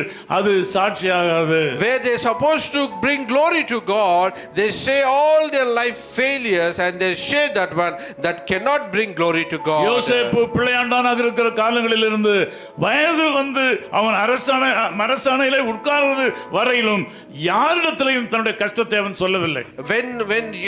When Joseph was a young boy, from that day onwards when he became a king, all his trouble he never shared to anybody. யோசித்து பாருங்கள், ஒரு சின்ன வாலிப பிள்ளையான தூக்கி அண்ணன்மார் கிணற்றுக்குள்ளே தண்ணீர்ல கிணற்றுல தூக்கி போடும்போது அவன் எப்படி பதறி இருப்பான், எப்படி அழுது இருப்பான் என்று யோசித்து பாருங்கள். Just imagine a young boy when he by his own brother took him and threw in an empty well, how he would have been felt in his life. எனக்கு ஒரு சம்பவம் மறக்க முடியாத ஒரு சங்கடம் உண்டு மனதிலே. And there is one incident which I cannot forget. என்னுடைய பேரன் மோசஸ்க்கு ஒரு முறை அந்த இடத்துல கட்டி வந்தது. My grandson Moses, he had a boil in his hand here. அது டாக்டர்ல காட்ட வேண்டும் என்று கொண்டு காட்ட போய் சென்றிருந்தோம். I took him to the doctor to show. அப்பொழுது அந்த ஹாஸ்பிடல் டாக்டர் எல்லாம் தெரிந்தவர் உடனே அவனை கட்டி பிடித்து ஆபரேஷன் தியேட்டருக்கு கொண்டு போயிட்டார். And immediately all the doctors came and took him to the operation theater. அவன் அந்த நேரத்தில் அவன் பதறான் பாருங்க. அந்த பதறல் இன்னும் இருந்த இதயத்தை துடிக்க வைக்கிறது. During that time he was just shaking at that time. When I see that one, still my heart beats. காரியம் ஒரு சிறிய காரியமாக இருந்தாலும் that the thing was very small thing. பிள்ளையை தூக்கி கொண்டு போகும்போது அவன் பதட்டம் இருக்கிறது. அது பெற்றோரால் தாங்க முடியாது. When they carry the child, the struggle which you make, no parents can bear that one. என்னுடைய வாழ்க்கையில என்னை பதற வைத்த ஒரு சம்பவம் அது. That is the incident which make me shake in my life. நான் இதை யோசிப்பது உண்டு யோசேப்புடைய வாழ்க்கையில. I think about the Joseph's life there. அவன் நல்ல அறிவு வந்த ஒரு பையனை பிள்ளையை தூக்கி கொண்டு போய் அவனை பாடும் கிணற்றிலே கொண்டு போகும்போது அவன் எவ்வளவு துடித்திருப்பான் என்று பெற்றோர்கள் சற்று யோசித்து பாருங்கள். Just imagine that a young boy, when their own brother took him and put him in that empty well, how his heart would have been beating. Just imagine that one. அவ்வளவு பாடுகளை கடந்ததுக்கு அப்புறமாக அவன் வெளியே கொண்டு வரப்பட்டான், விற்கப்பட்டான், ஜெயிலில் அடைக்கப்பட்டான். எவ்வளவோ பாடுகள் வந்த வேளையிலும் அவன் பொறுமையாய் காத்திருந்தான். After that he brought him, he put him in the prison. He had so many trouble in his life. Until that he was patiently waiting for God. அவிசுவாசம் என்பது மகா பெரிய கொடூரமான பாவம். Unbelief is a very dangerous sin. சாராயம் குடிக்கிறவனையும் கள்ளு குடிக்கிறவனையும் அல்லது போதை பொழுது அடிமையானவனையும் நம் பாவிகள் பாவம் என்று சொல்கிறோமே, அதைவிட கொடூரமான பாவம் ஆண்டவரை நம்பாமல் அவர் மேல் அவிசுவாசமாயிருப்பது. And we say all the people, those who drink alcohol and they are a big sinners, but an unbelieving sin is a more dangerous sin. இன்றைக்கு உங்கள் வாழ்க்கையில் ஆண்டவர் அற்புதங்களை செய்ய முடியும் என்று விசுவாசிங்கள். Today you believe God will do miracle in your life. அவிசுவாசம் வேண்டாம். No need unbelief. விசுவாசம் தாமதத்தை உண்டாக்கும். The belief will cause delay. விசுவாசம் பொறுமையை எதிர்நோக்கும். And the belief will expect patience. ஆகவே விசுவாசிக்கிறவன் பொறுமையா இருக்க வேண்டும். So one who believe, you need be waiting patiently. காலம் கடந்து விட்டதே என்று நீங்கள் நினைக்க வேண்டிய அவசியம் இல்லை. Don't think the time have been passed away. ஏதோ தவறு நடந்து விடுமோ என்று சொல்லி நீங்க பயப்பட வேண்டிய அவசியம் இல்லை. Don't need to be fearful, something will go wrong. ஏற்ற காலத்திலே கர்த்தர் சகாயம் பண்ணுவார். At the right time God will help you. ஏற்ற காலத்திலே தேவன் தம்முடைய பிள்ளைகளுக்கு இரக்கம் செய்வார். At the right time God will help his children. உங்கள் வாழ்க்கையை பாதிக்கிற கவலையை விட்டு விடுங்கள். Forget all the things which will trouble your life. பிள்ளைகள் இருக்கிற பிள்ளைகளை குறித்து கவலைப்படுகிறீர்களா? Are you worried about your children? பிள்ளைகளுடைய வாழ்க்கையில் நடக்கிற சம்பவங்களை நினைத்து குமுறிக் கொண்டிருக்கிறீர்களா? Are you looking the incident of your children and you crying in your life? அவிசுவாசியாய் இராதீர்கள். Don't be an unbelief people. நீங்கள் ஆராதிக்கிற ஆண்டவராய் இயேசு கிறிஸ்துவானவர் தூரத்துக்கும் சமீபத்துக்கும் ஆண்டவர் அவர்தான். The Lord Jesus Christ whom you are worshiping is a God of near and far. உங்கள் பிள்ளைகளை குறித்து கவலைப்படுகிறீர்களா? Are you worried about your children? தூர தேசத்தில் தூர ஊர்ல இருக்கிற உங்கள் பிள்ளைகளை குறித்து கவலைப்படுகிறீர்களா? Are you worried about the children those who are far country?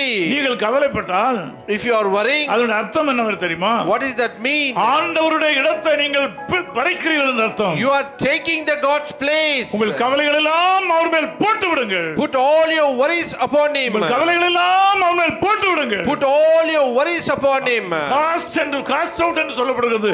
Cast all your burden. It is said cast all your burden upon him. கவலைகள் எல்லாம் அவர் மேல் எறிந்து விடுங்கள். You cast and throw all your burden upon him. பல நேரங்களிலே இதை எனக்கு அனுபவமாக்கி இருக்கிறேன். அதனால தான் தைரியமா பிரசங்கிக்கிறேன். Sometime I have experienced this one, so like courageously I pray. சில நேரங்களில் தனி மனிதனாக பெரிய பிரச்சனைகளை சமாளிக்க வேண்டியது இருக்கிறது. Sometimes alone I want to face a big problem. வெளியே போய் சொன்னால் சொல்வார்கள், Outside they will go and say, உனக்கு இது வேணும், இதுக்கு மேலே வேணும்னு and சொல்வார்கள். people will say you need this one and you need more of this one. சில இடத்துல சொன்னா சொல்வார்கள், எனக்கு அப்பவே தெரியும் இந்த சிக்கல்ல மாட்டுவேன்னு தெரியும். And some people they say, I know that you will get stuck in this problem. சில சொல்வார்கள், அப்பவே உங்களுக்கு சொன்ன இல்ல நீ கவனமா இருக்கணும்னு சொல்லி கவனமா இருக்கலையேன்னு சொல்லுவாங்க. And some people will say, already I told you, you have to be careful, you have to be careful. இன்னும் சில சொல்வார்கள், ஊழியக்காரங்க எல்லாம் அப்படிதான் அப்படி சொல்வார்கள். And some people will say, all the servant of God is like that only. எல்லாரும் இப்படித்தான் சொல்வார்கள். And they say, all are like that only.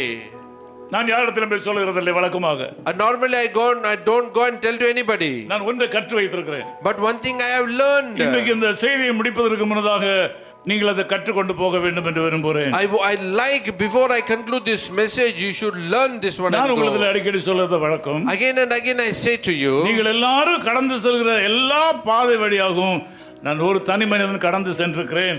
And whatever the path you are going through, I alone I've gone through. ஒருவேளை உங்களிலே யாராகிலும் pastor நான் இப்படி ஒரு யாருக்கும் நடக்காத ஒரு சம்பவத்தை அனுபவித்துக் கொண்டிருக்கிறேன், உங்களுக்கு உங்க வாழ்க்கையில் நடந்திருக்கிறதா என்று கேட்டால், and if you say, Pastor, I have experiencing such a problem you had not experienced in your life, if you say, நான் உங்களுக்கு சொல்லுவேன்.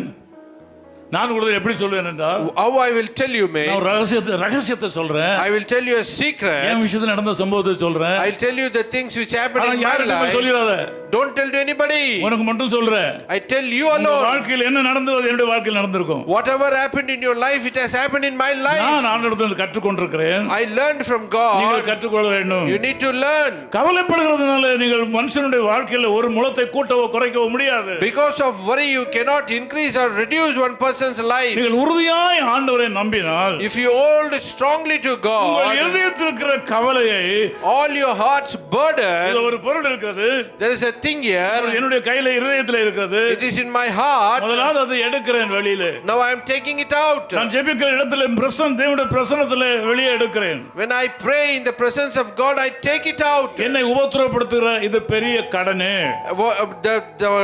the credit which problem will create me problem. நான் இன்னைக்கு எனக்கு தேவையான இந்த ஒரு பெரிய பிரச்சனையில இருந்து விடுதலையே, the deliverance I need from this problem, என்னை உபத்திரவப்படுத்துகிற பிரச்சனையே, the problem which trouble me, இனி வெளியே வா. now you come out. இயேசு கிறிஸ்து நாமத்திலே வெளியே வா. in Jesus name you come out. வெளியே கொண்டு வருகிறேன். I will bring it out. ஆண்டவரை அழைக்கிறேன். and I call God. அப்பா நீங்க வாங்க. அப்பா come here. நான் உம்மிடத்திலே கொடுக்கிறேன். I give it to you. கர்த்தர் மேல் பாரத்தை உருட்டி விடு என்று சொல்லி இருக்கிறேன். and Bible says roll away all your problem. கொடுக்கிறேன். I give it to him. அது அப்படியே கொடுக்கிறேன். and I will give it to him. கொடுத்து விடுகிறேன். and I will give it to him. அதற்கு அப்புறமாக மனமடிவாகுவதில்லை. then again I will not take it. there is a God. நான் ஏழ்மை நிலையில் இருந்தேன். I very poor condition. பேச முடியாதவனாக இருந்தேன். I could not speak. கல்வியிலே குறைந்தவனாக இருந்தேன். I am very low in education. பணபலத்திலே குறைவுள்ளவனாக இருந்தேன். I very low in the ஆள்பலத்திலே குறைவுள்ளவனாக இருந்தேன். I was very low in my strength. ஆண்டவர் உயர்த்தி இருக்கிறார். God has lifted me. இதுவரையிலும் நடத்தின ஆண்டவர். still now God has led இதுவரை me. நான் இந்த நிலைக்கு வருவதற்கு காரணமாக இருந்தவர் இன்னும் உயிரோடு இருக்கிறார். the one who I believe is still alive. இதுவரையிலும் என்னை உயர்த்தி கொண்டு வந்தவர். still now one who lifted me. இதுவரையிலும் என்னை நடத்தினவர். one who led me. இதுவரையிலும் அற்புதங்களை செய்த ஆண்டவர். still now one who performed miracle in my life. he is alive. நான் அவருக்கு கொடுத்து விட்டேன். I have given to him. நான் அவருக்கு கொடுத்ததை காப்பதற்கு அவர் வல்லமை உள்ளவர். whatever I given to him he can keep that one. சரியான விதத்தில் டீல் பண்ணுவதற்கு அவருக்கு தெரியும். he know how to deal in right way. அவர் என்ன செய்யணும் அதை செய்து கொள்வார். he will do the thing rightly. நான் என்னுடைய ஊழியத்தை பார்த்து கொண்டே இருப்பேன். I will keep on doing my ministry. யாராவது முக்கியமான என்னோடு கூட நெருக்கமாக உள்ளவர்கள் இவ்வளவு பெரிய பிரச்சனையை வைத்துவிட்டு நீ எப்படி பிரசங்கம் பண்ணுகிறாய் என்றதை கேட்டவர்கள் உண்டு. and sometimes the people will ask, such a big problem you have, how you can still preach there? ஞாயிற்றுக்கிழமை காலையில வந்தா உனக்கு கொஞ்சம் கூட அடையாளமே தெரியலையே. and Sunday morning I cannot find any problem in your life. ஒரு பக்கத்திலே மனைவி படுத்திருக்கிறார்கள். one side my wife is laying down. பக்கத்து கட்டில மகன் படுத்திருக்கிறார். பக்கத்து கட்டில மகன் படுத்திருந்தான். In another bed, my son is sleeping. ராத்திரிலாம் தூங்காமல் அவளை பார்த்து கொண்டிருக்கிறேன். All night I was wake and watching them. யாராவது ஒருத்தரை விட்டால் ஒருத்தர் கஷ்டம் வந்து விடும். And if I leave one million problem. நான் தரையில படுத்துக்கொண்டு அவளை கவனித்துக் கொண்டே இருக்கிறேன். I will be laying down on the floor and watching அதிகாலை them. 4 மணிக்கு ஒரு நண்பரை கூப்பிடுகிறேன். Early morning 4 o'clock I call somebody. நான் பிரசங்கிக்க வேண்டும். Sunday I need to preach. காலையில 4 மணிக்கு வந்து கொஞ்சம் ரிலீவ் பண்ணி விடுங்கன்னு சொல்லுகிறேன். I tell them, can you come by 4 o'clock and relieve me? வீட்டுக்கு வந்து குளித்து விட்டு நேரடியாக ஆலயத்துக்கு வருகிறேன். Immediately I go and take bath and come to the church. கர்த்தர் நல்லவர் என்று பிரசங்கிக்கிறேன். And I preach that Lord is good. இயேசு ஜீவிக்கிறார் என்று பிரசங்கிக்கிறேன். And I preach Lord Jesus is alive. அவர் ஈடு இணையான ஒரு உலகத்தில் இல்லை என்று பிரசங்கிக்கிறேன். There is nobody like him and I say and preach. எனக்கு தெரியும் என்னுடைய தலைவர் என்ன பார்த்து கொண்டே இருக்கிறார் சொல்லி. I know my leader is watching me. மருத்துவமனையில் இருப்பது எனக்கு தெரியும். The hospital knows me. ரெண்டு பேரும் ஆபத்தான நிலையில் இருக்கிறார்கள். The two people are in danger situation. நான் பார்ப்பது போல யாரும் அவளை பார்க்க முடியாது. Nobody can take care of them like I take வேலையை நான் உண்மையாக செய்வேன். But I want to do God's work faithfully. ஒரு வார்த்தை கூட என்னுடைய பிரசங்கத்திலேயோ even in one word in my preaching, in my prayer, அல்லது என்னுடைய ஆடை அணிகிற விதங்களிலேயோ, even the way I wear my clothes, யாரும் கண்டுபிடிக்க முடியாதுங்க. ரெண்டு பேர் ஆபத்தான நிலையில் இருக்கிறார்கள். nobody can identify that two people are in deep trouble. ரெண்டு பேரும் ஆபத்தான நிலையில் இருக்கிறார்கள் என்பதை சபையில யாரும் கண்டுபிடிக்க முடியாது. In the church nobody can identify that they are in trouble. உண்மையாகவே என்னோடு கூட இருக்கிற யாராவது ஒருத்தர் இருந்தால், even really if somebody is there with me, உங்களை நம்பவே முடியலன்னு சொல்வார்கள். and they will say we cannot believe you. ராத்திரிலாம் தூங்கல. All night you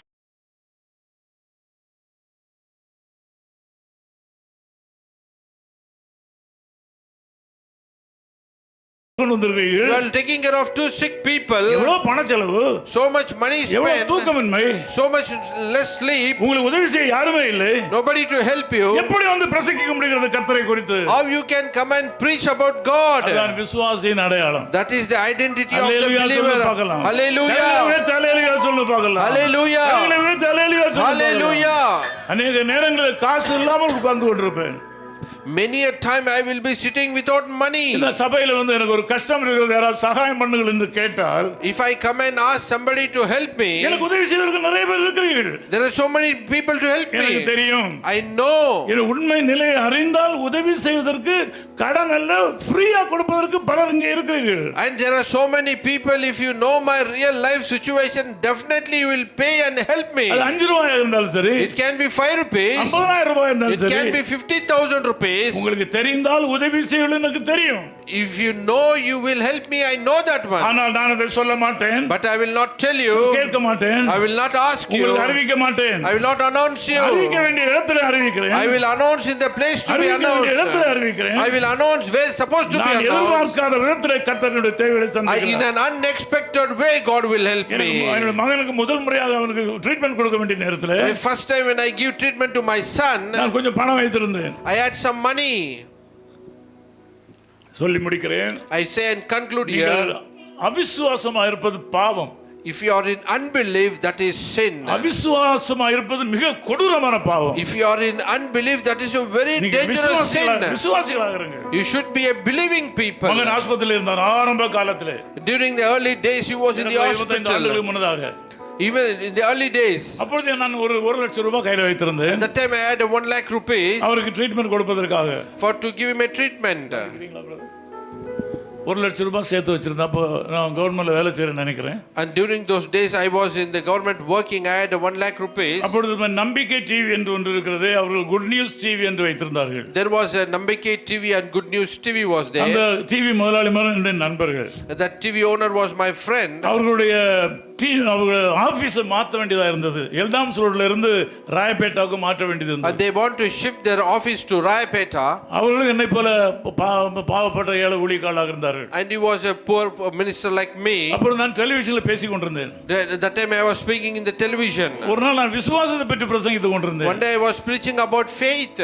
நான் விசுவாசத்தை நான் பிரசங்கம் பண்ணேன். I was preaching. நீங்கள் முதலாவது ஆண்டவரிடத்திலிருந்து பெரிய காரியங்களை சாதிக்க வேண்டுமானால் உன்னிடத்தில் இருக்கிறதை முதல்ல கொடு என்று நான் பிரசங்கித்தேன். And you want to expect a great thing from God, whatever you have, first give it to God. நான் அந்த செய்தியை ரெக்கார்ட் பண்ணிவிட்டு வெளியே வரும்போது After recording that message and I came outside, அந்த நிறுவனத்தின் ஓனர் இடத்துல சொன்னார், that owner is told me, நாங்க ரொம்ப சிக்கல்ல இருக்கோம் பாஸ்டர், எங்களுக்காக ஜெபம் பண்ணுங்க. and he said we are in a very deep trouble, kindly pray for us. இந்த ஆபீஸ் வந்து இங்க இருந்து ராயப்பேட்டாக்கு மாத்தணும், டேட் கெடு கொடுத்து விட்டார்கள். இந்த equipments எல்லாம் கொண்டு போணும், எப்படியும் 1 லட்சம் ரூபாய் இல்லாம முடியாது, நீ கொஞ்சம் ப்ரே பண்ணுங்க. இன்னைக்கு பிரசங்கம் பண்ணும்போது இடத்துல ஆண்டவர் பேசினார்னு சொன்னார். And he said, he was telling, we would need to take and shift all this equipment, we need at least 1 lakh rupees. He was preaching, I was praying. அது ஒரு மகத்தான ஊழியம். That's a great ministry. ஆண்டவர் என்னோட உள்ளத்திலே பேசினார். And God spoke to me that time. அந்த பிரசங்கம் பண்ணால அதை இப்ப நடைமுறைப்படுத்துன்னு சொன்னார். And he said, you preach there, now you do it practically. 1 லட்சம் ரூபாய் வச்சிருக்கல, அதை கொடு அப்படி சொன்னார். Already you had 1 lakh rupees. என்ன கவனிக்கிறோம்? ஹalleluya சொல்லுங்க பார்க்கலாம். I said, listening to me, hallelujah. அந்த ஸ்தாபனம் இன்றைக்கும் இருக்கிறது. Today also that channel is there. அந்த ஓனர் இன்றைக்கும் இருக்கிறார். That owner also today is there. நீங்க நம்பிக்கை டிவி பார்க்கும் போதெல்லாம் என்ன நினைக்கணும்? To whenever you see that Nambike TV, you should remember me. I gave that 1 lakh rupees. அவ்வளவே நான் ரெக்கார்ட் பண்ணும்போது எனக்கு நான் கொடுக்க வேண்டியதில் கழித்து கொண்டு கணக்கு கொடுத்து விட்டார்கள், திருப்பி கொடுத்து விட்டார்கள். And after the recording and they settled the account to me. ஆனால் எனக்கு அந்த நேரத்தில் இருந்த ஒரே 1 லட்சம் ரூபாய். During that time I had only 1 lakh rupees. திடீரென்று என்னுடைய மகனுக்கு ஒரு பெரிய மேஜர் சர்ஜரி பண்ண வேண்டியதா இருந்தது. Suddenly there was a major surgery to made for my son. அப்ப டாக்டர் சொன்னார்கள், இன்னும் 24 மணி நேரத்துல ஒரு சர்ஜரி பண்ணி ஆகணும், அதுக்கு முன்னால 3 லட்சம் ரூபாய் நீங்க கட்டி ஆகணும்னு சொன்னார்கள். And doctor said within 24 hours we need to do a surgery, you need to pay 3 lakhs rupees. நான் சொல்றதை நம்புங்கள். I say what I say, you believe. விசுவாசிக்கிறவன் பதறான். One who believe will not be shaken. அவிசுவாசம் என்பது பொல்லாத கொடூரமான பாவத்திலும் கொடூர பாவம். The unbelief is more dangerous than sin. உங்களுக்கு ஒருவர் இருக்கிறார். You have one person. நான் என்னுடைய ஆண்டவரிடத்தில் போனேன். I went to my God. 3 லட்சம் ரூபாய் வேணும். And I told 3 lakhs rupees I need. 1 lakh rupees is gone. அது திருப்பி கொஞ்சம் கொஞ்சமா வரும், அது வேற விஷயம். That will come little by little, that is different thing.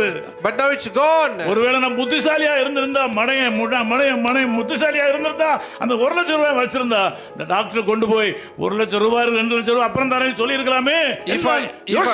If I would have been a wise person, I would have kept that one. I would have given that 1 lakh rupees to the hospital. I am not thought like that. நான் மனைவி இடத்துல சொல்லவில்லை. I did not tell to my wife. யார் இடத்துல சொல்லவில்லை. I did not tell anybody. சொல்ல வேண்டிய இடத்துல போய் சொன்னேன். I told where supposed to be told. நீங்கள் நம்ப மாட்டீர்கள், நான் உங்களுக்கு சொல்கிறேன். You will not believe my dear friend. திடீரென்று சர்ச் ஆஃப் காட்னுடைய தலைமை போது எனக்கு ஃபோன் பண்ணுகிறார். Suddenly the Church of God senior pastor is calling me. அவர் இன்றைக்கும் உயிரோடு இருக்கிறார், நன்றா இருக்கிறார். Today he is alive, so he is good. Pastor Vellasan Solomon எனக்கு ஃபோன்ல கூப்பிட்டார். And Solomon he called me. எனக்கு ஒரு ஃபோன் வந்து, பிரதர் உங்களுக்கு ஒரு 3 லட்சம் ரூபாய் ஒருத்தர் கொடுக்கிறதுக்காக என்கிட்ட கொடுத்திருக்கிறாரு, உங்களுக்கு எப்படி கொடுக்கிறது என்று கேட்டார். And he said me that somebody gave me 3 lakhs rupees to give you, how can I give you, he said. பெரிய தொகையா இருக்கிறதுனால உங்களுக்கு எப்படி கொடுக்கிறது, செக்கா கொடுக்கவா கேஷா கொடுக்கவா என்று கேட்டார். And he said it's a big amount, shall I give you in check or cash. ஏற்கனவே உங்க நண்பர் ஒருத்தர் கொடுத்து வைத்திருக்கார், அது உங்களுக்கு தாமதமாகி விட்டது, எப்படி கொடுப்பது என்று கேட்டார். And he said one of your friend already given to me, I need to give to you, how can I give you. நான் சொன்னேன் கர்த்தர் நல்லவர் சொன்னேன். I said God is good. கிண்டல் அடிக்கிறீன்னு கேட்டார். I said what are you joking. விஷயம் இது, இன்னைக்கு சாயங்காலத்துக்குள்ள 3 லட்சம் ரூபாய் கட்டி ஆகணும், நான் சொல்ல வேண்டிய இடத்துல சொல்லி இருக்கிறேன், ஆண்டவரிடத்தில் ஜெபம் பண்ணி கொண்டிருக்கிறேன் சொன்னேன். And he said and I said to him today by 5 o'clock I need to pay this 3 lakhs rupees. I told to God, I said அப்படியே அந்த 3 லட்சம் ரூபாய் கொடுத்தார். Exactly he gave me that 3 lakhs rupees. அந்த நண்பரே எனக்கு ரொம்ப தெரியாது. I don't know that friend very much. ஏதோ ஆண்டவருடைய கிருபையினால ஏதோ ஒரு பிரதிஷ்டை பண்ணி பொருத்தனை பண்ணி இருக்கிறார், அதை கொடுத்து அனுப்பி இருந்தார். Somehow by God's grace he made a promise and he gave and sent it. நான் அதை கொண்டு கொடுத்த வேளையில டாக்டர் இப்படி பார்த்தார். And I gave and doctor saw me. ஒரே நாள்ல 3 லட்சம் ரூபாய் rotate பண்ணிட்டீங்கல. In one day you gathered somehow 3 lakhs rupees. அந்த டாக்டர் இன்றைக்கு உயிரோடு இருக்கிறார். The doctor is also alive today. கேட்கிற அன்பு கர்த்தருடைய பிள்ளைகளே, நான் ஒரு சொன்னேன். One who listening to me, the children of God. நான் இதற்கெல்லாம் தகுதி உள்ளவன் அல்ல. I am not worthy for all these things. எனக்கு ஒருவர் இருக்கிறார். I have one. ரொம்ப கொஞ்சம் கூட பதட்டம் இல்லாம இருக்கீங்களேன்னு சொன்னார். And they said I don't see any hesitation in your life. இவ்வளவு பணம் தேவைப்படும் நேரத்துல எவ்வளவு பதட்டம் இல்லாமல் இருக்கீங்களேன்னு கேட்டார். And they said that you need so much money, there is no any hesitation in your life. நான் சொன்ன ஆண்டவர் எனக்கு இருக்கிறார். I said I have my God, my Lord Jesus is there. சொன்னது யாருக்கெல்லாம் புரிஞ்சது ஒரு முறை ஹல்லேலூயா சொல்லுங்க. Those who understood me, hallelujah. இன்றைக்கும் உயிரோடு இருக்கிறார். Lord Jesus is alive today. இன்றைக்கும் உயிரோடு இருக்கிறார். He is alive today. இன்றைக்கும் உயிரோடு இருக்கிறார். He is alive today. என் மகனுடைய கடைசி நேரத்தில் திடீரென்று பணம் கட்ட வேண்டியதாயிற்று. During my son's last final days, I need to pay some money. ஒரு 1 லட்சம் ரூபாய் தேவைப்பட்டது. Some 1 lakh rupees we needed. Sir 1 லட்சம் ரூபாய் கட்டுங்க சார் அப்படின்னு சொல்றாங்க. And he said, sir, pay 1 lakh rupees. நான் அந்த நேரத்தில் என்னுடைய உள்ளம் பதைத்தது. That time my heart started trembling. என்ன செய்வது என்று தெரியவில்லை. I don't know what to say, do. என்னை பார்க்க என்னுடைய நண்பர் ஒருத்தர் வந்திருந்தார். One of my friend has come to see me. நம்முடைய சபை சார்ந்தவர் தான். One of my church member. 1 லட்சம் ரூபாய் இப்ப இல்லையே. And I said, there is no 1 lakh rupee. அப்படியே நான் பதட்டம் அடைந்து இருக்கும்போது அவர் சொன்னார், நான் கொடுக்கிறேன். And he said, I was shaking, he said, I will give. ஏன் அல்லேலூயா சொல்ல மாட்டேங்கிறீங்க? Hallelujah. நான் கொடுக்கிறேன். இல்ல இது பெரிய தொகையாச்சே. நான் அப்புறம் வாங்கிடுறேன் பாஸ்டர், நான் உங்கள்ட்ட வாங்கிடுறேன், முதல்ல காசு பிடிங்க அப்படின்னு சொல்லி அவர் கொடுத்தார். It's a big money and he said, I will take it from you. He gave it. அவரும் இங்கே தான் இருக்கிறார். He's here only. எனக்கு இருக்கிற அன்பு கர்த்தருடைய பிள்ளைகளே, When you listening to me, my dear children of God, அவிசுவாசம் என்பது பொல்லாத பாவம். unbelief is a big sin. உங்கள் எதிர்காலத்தை குறித்து அவிசுவாசப்படாதீர்கள். Don't unbelieve about your future. சந்தேகப்படாதீர்கள். Don't doubt. சந்தேகப்படாதீர்கள். Don't doubt. இந்த கீழே நிற்கிற வாகனங்கள், So the vehicle which is standing down, இந்த சொத்துக்கள் எல்லாம் எப்படி வந்தது? all this property, how it has come? விசுவாசத்தினால வந்தது. Only by faith it has come. என்னுடைய யோக்கியதைக்கு எல்லாம் வாங்க முடியாது, விற்கவும் முடியாது. It is not because of my worthiness. ஏன் இதை சொல்கிறேன் என்றால், Why I say this one? நீங்கள் விசுவாசத்தில் வல்லவளாக மாற வேண்டும். You need to be a warrior in faith. விசுவாசத்தில் மேன்மையானவளாக மாற You வேண்டும். need to be a great person நீங்கள் in நம்பலாம். faith. You can believe. மிகுந்த பலனுக்கு ஏதுவான உங்கள் தைரியத்தை விட்டு விடாதீர்கள். Don't give away your courage. எல்லாரும் எழுந்து நின்று ஆண்டவருடைய மகத்தை Let us all stand together and look to the face of God.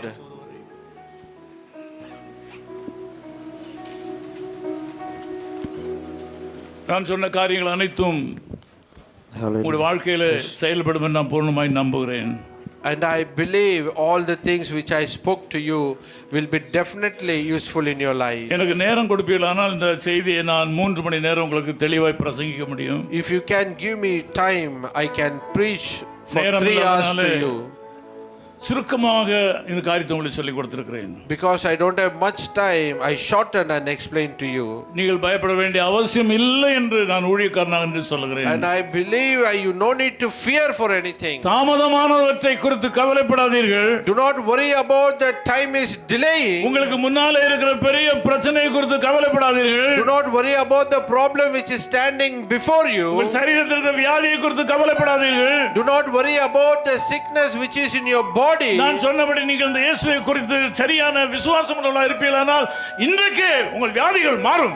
If you believe rightly about Lord Jesus, right now your sickness will change. உங்கள் சரீரத்தில் உள்ள கட்டிகள் மறையும்.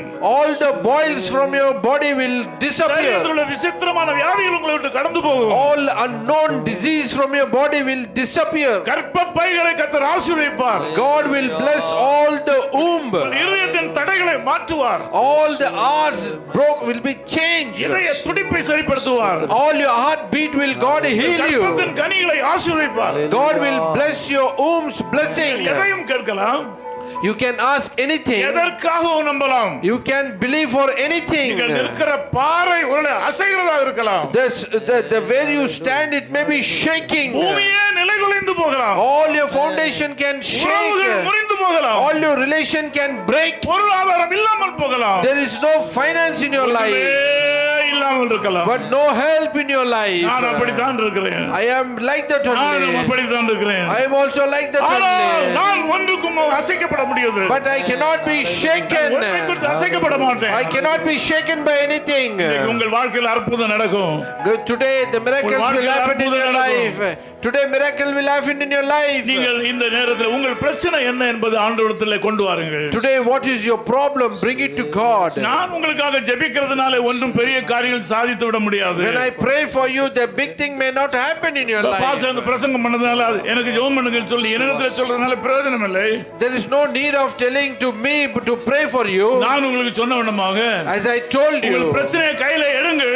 You take your problem in your hand. ஆண்டவர் இயேசுவிடத்தில் கொடுங்கள். Give it to Lord Jesus Christ. ஆண்டவர் இயேசுவிடத்தில் கொடுங்கள். Give it to Lord Jesus Christ. பூமியே உங்களுக்கு சுற்றுகிற மாதிரி இருந்தாலும், this world is rotating. தலை சுற்றுகிற மாதிரி இருந்தாலும், maybe your head is rotating. பிரச்சனை உங்கள் தலைக்கு மேலாக போயிருந்தாலும் maybe the problem is raised upon your head.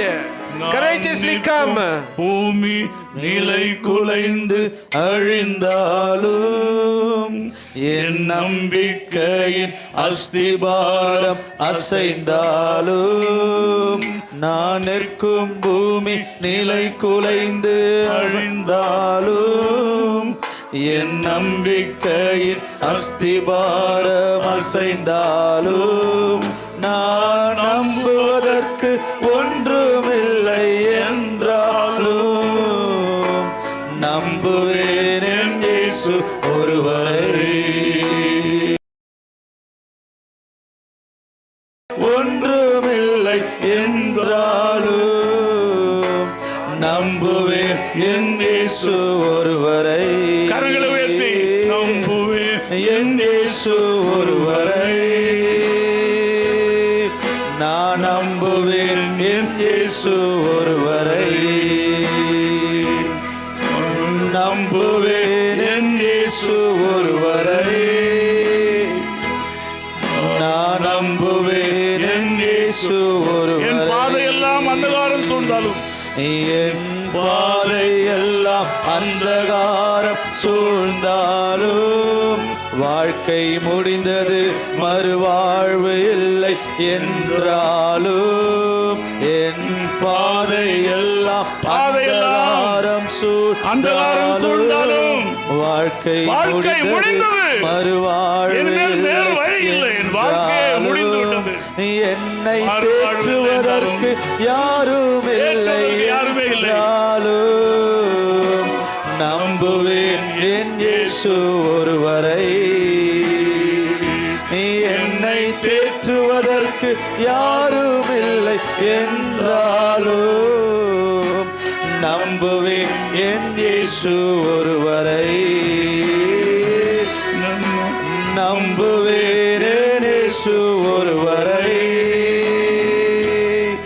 நான் நம்புவேன் என் இயேசு ஒருவரை. நம்புவேன் என் இயேசு ஒருவரை. நான் நம்புவேன் என் இயேசு ஒருவரை. நான் நிற்கும் பூமி நிலை குலைந்து என் நம்பிக்கையின் அஸ்திபாரம் அசைந்தாலும் நான் நிற்கும் பூமி நிலை குலைந்து அழிந்தாலும் என் நம்பிக்கையின் அஸ்திபாரம் அசைந்தாலும் நான் நம்புவதற்கு ஒன்றுமில்லை என்றாலும் நம்புவேன் என் இயேசு ஒருவரை.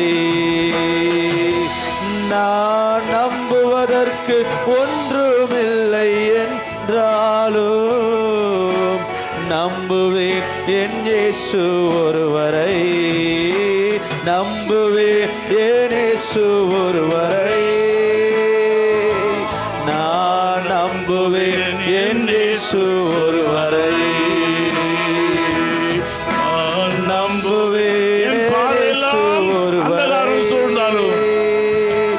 நான் நம்புவேன் என் இயேசு ஒருவரை. என் பாதை எல்லாம் அந்தகாரம் சூழ்ந்தாலும் வாழ்க்கை முடிந்தது மறுவாழ்வு இல்லை என்றாலும் என் பாதை எல்லாம் அந்தகாரம் சூழ்ந்தாலும் வாழ்க்கை முடிந்தது மறுவாழ்வு இல்லை என்றாலும் என்னை தேற்றுவதற்கு யாரும் இல்லை என்றாலும் நம்புவேன் என் இயேசு ஒருவரை. நீ என்னை தேற்றுவதற்கு யாரும் இல்லை என்றாலும் நம்புவேன் என் இயேசு ஒருவரை. நான் நம்புவேன் என் இயேசு ஒருவரை. நான் நம்புவேன் என் இயேசு. நம்புவேன் என் இயேசு ஒருவரை. நான் நம்புவேன் என் இயேசு ஒருவரை. நன்றி அப்பா, உம்மையே நம்புகிறோம் அப்பா. உம்மை விசுவாசிக்கிறனால் எல்லாம் கூடும் தகப்பனே. இயேசப்பா, உம்மை விசுவாசிக்கிற இந்த ஜனங்கள் பாக்கியவான்கள் அப்பா. உம்மையே நம்பியிருக்கிறோம், உம்மையே நம்பியிருக்கிறோம், உம்மையே நம்பியிருக்கிறோம் அப்பா. எங்கள் நம்பிக்கையின் அஸ்திபாரம் நீங்க தான், எங்கள் நம்பிக்கையின் நங்கூரம் நீங்க தான். எங்கள் படகு தகப்பனே எத்தனை காற்றில் அலை மோதினாலும் எங்கள் நங்கூரம் நீங்க இருக்கிறீங்க. இயேசப்பா, எங்கள் நங்கூரம் நீங்க இருக்கிறீங்க. எங்க விசுவாசம் உங்க மேல இருக்குது தகப்பனே, எங்கள் விசுவாசம் உங்க மேல இருக்குது தகப்பனே. நாங்கள் விசுவாசிக்கிறவனால் எல்லாம் ஆகும், எல்லாம் கூடும் தகப்பனே. சப்பா, இந்த நாளில் கேட்ட செய்திக்காக நன்றி செலுத்துகிறோம் தகப்பனே. எங்களில் இருக்கிற அவிசுவாசங்கள் மாறி போகட்டும். அன்றைக்கு விசுவாசம் இல்லாமல் உங்களோடு கூட இருந்த அந்த சீஷர்களைப் போல இல்லை, உம்மோடு கூட விசுவாசமாய் நடக்கிற, உமக்காக விசுவாசமாய் நடக்கிற பிள்ளைகளா எங்களை மாற்றுவீராக தகப்பனே. இசப்பா, எங்கள் போதகரை ஆசீர்வதிங்க. இப்படிப்பட்ட அற்புதமான செய்தியை கொடுத்ததுக்காக நன்றி தகப்பனே. எங்களை இன்னும் பலப்படுத்த, விசுவாசத்தில் இன்னும் பலப்பட, இன்னும் இசப்பா உம்மை நெருங்க கர்த்தர் நீர் கிருபை பாராட்டுவீராக. வந்திருக்கிற ஒவ்வொருத்தருக்காக ஜெபிக்கிறோம் அப்பா. யாரெல்லாம் அவிசுவாசத்தில் குறைவுபட்டிருக்கிறார்களோ எல்லாரையும் இன்றைக்கு விசுவாசத்தில் பலப்படுத்துவீராக, கட்டி எழுப்புவீராக தகப்பனே. சப்பா, எங்கள் காலத்திற்காக காத்திருக்க கிருபை பாராட்டுங்க. அவசரப்பட்டு எதுவுமே செய்யாதபடி எங்கள் காலத்திற்காக காத்திருக்கிறோம் அப்பா. இசப்பா, எங்களை நீர் மேன்மையாக வைப்பீர், எங்களை மேன்மையாக நீர் வைக்க போறதுக்காக நன்றி செலுத்துகிறோம் அப்பா. இந்த ஆராதனை கர்த்தர் நீர் ஆசுவதற்காக நன்றி அப்பா. இந்த முழு பொறுப்பையும் கர்த்தர் நீர் முன்னிருந்து நடத்துவதற்காக நன்றி. எங்களோடு கூட கர்த்தர் நீர் பேசினதற்காக உம்மை ஸ்தோத்திரிக்கிறோம். இந்த வாரம் முழுமைக்கும் தேவ ஆவியானவர் எங்களை நடத்துவீராக. எங்கள் விசுவாசத்தை பலப்படுத்துங்க. எந்த இடத்தில் நாங்கள் குறைவுள்ளவர்களாக இருக்கிறோமோ எல்லா கர்த்தர் நீர் பலத்தினால் இடை கட்டுவீராக. அற்புதம் அதிசயம் செய்யுங்க. உன் நாமத்தை மாத்திரம் உயர்த்துகிறோம், உம்மை மாத்திரம் உயர்த்துகிறோம். நீரே மகிமைப்படுவீராக. மீட்பரும் இரட்சகருமாகிய எங்கள் இயேசு கிறிஸ்துவின் பெயரால் ஜெபிக்கிறோம் எங்கள் ஜீவனுள்ள நல்ல பிதாவே, ஆமென். என் ஆத்துமாவே கர்த்தரை ஸ்தோத்திரி, என் முழு உள்ளமே அவருடைய பரிசுத்த நாமத்தை ஸ்தோத்திரி. என் ஆத்துமாவே கர்த்தரை ஸ்தோத்திரி, அவர் செய்த சகல உபகாரங்களை மறவாதே. அவர் உன் அக்கிரமங்களெல்லாம் மன்னித்து உன் நோய்களெல்லாம் குணமாக்கி உன் பிராணனை அழிவுக்கு விலக்கி மீட்டு உன்னை கிருபையினாலும் இரக்கங்களினாலும் முடிசூட்டி நன்மையினால் வாயை திருப்தியாக்குகிறார். கழுகு சமானமாய் வயது திரும்ப வாழ்வது போலாகிறது. ஆமென். நம்முடைய கர்த்தராகிய இயேசு கிறிஸ்துவினுடைய கிருபையும் பிதாவாகிய தேவனுடைய அன்பும் பரிசுத்த ஆவியானுடைய மனோகர ஐக்கியமும் உங்கள் அனைவரோடும் உங்கள் குடும்பங்களோடும் இன்றும் இன்றும் சதா காலங்களிலும் இருப்பதாக. ஆமென். ஓ தேவனுக்கு மகிமை, தூக்கி எடுத்தார் என்னை, தூக்கி எடுத்தார் இயேசு. தம் கரத்தை நீட்டி ரட்சித்தாரே. ஓ தேவனுக்கு மகிமை. நான் இயேசுவை நேசிக்கிறேன், மேன்மேலும் நேசிக்கிறேன். அக்கரையில் நான் இன்று அவரை என்றென்றும் வாழ்த்துவேன். அக்கரையில் நான் இன்று அவரை என்றென்றும் வாழ்த்துவேன். Oh, glory to God, He has lifted me up. He has lifted me up, I know. He reached out His hand and He lifted me up, and that's why I love Him so. I love Him more and more. I love Him more and more. And when I stand upon the other shore, I will praise Him more and more. And when I stand upon the other shore, I will praise Him more and more. His call ministries 10 Muhammad Abdullah Hallelujah. Second Street, ஆண்டவர் உங்களை opposite International ஆசீர்வதிப்பாராக. Cricket Stadium, Chepauk, Chennai 600005. Chennai 600005, India. Phone 9144 2852 Mobile phone and WhatsApp 91 98412 71858. Email sam@echoofhiscall.org. Website www.echoofhiscall.org. God bless you.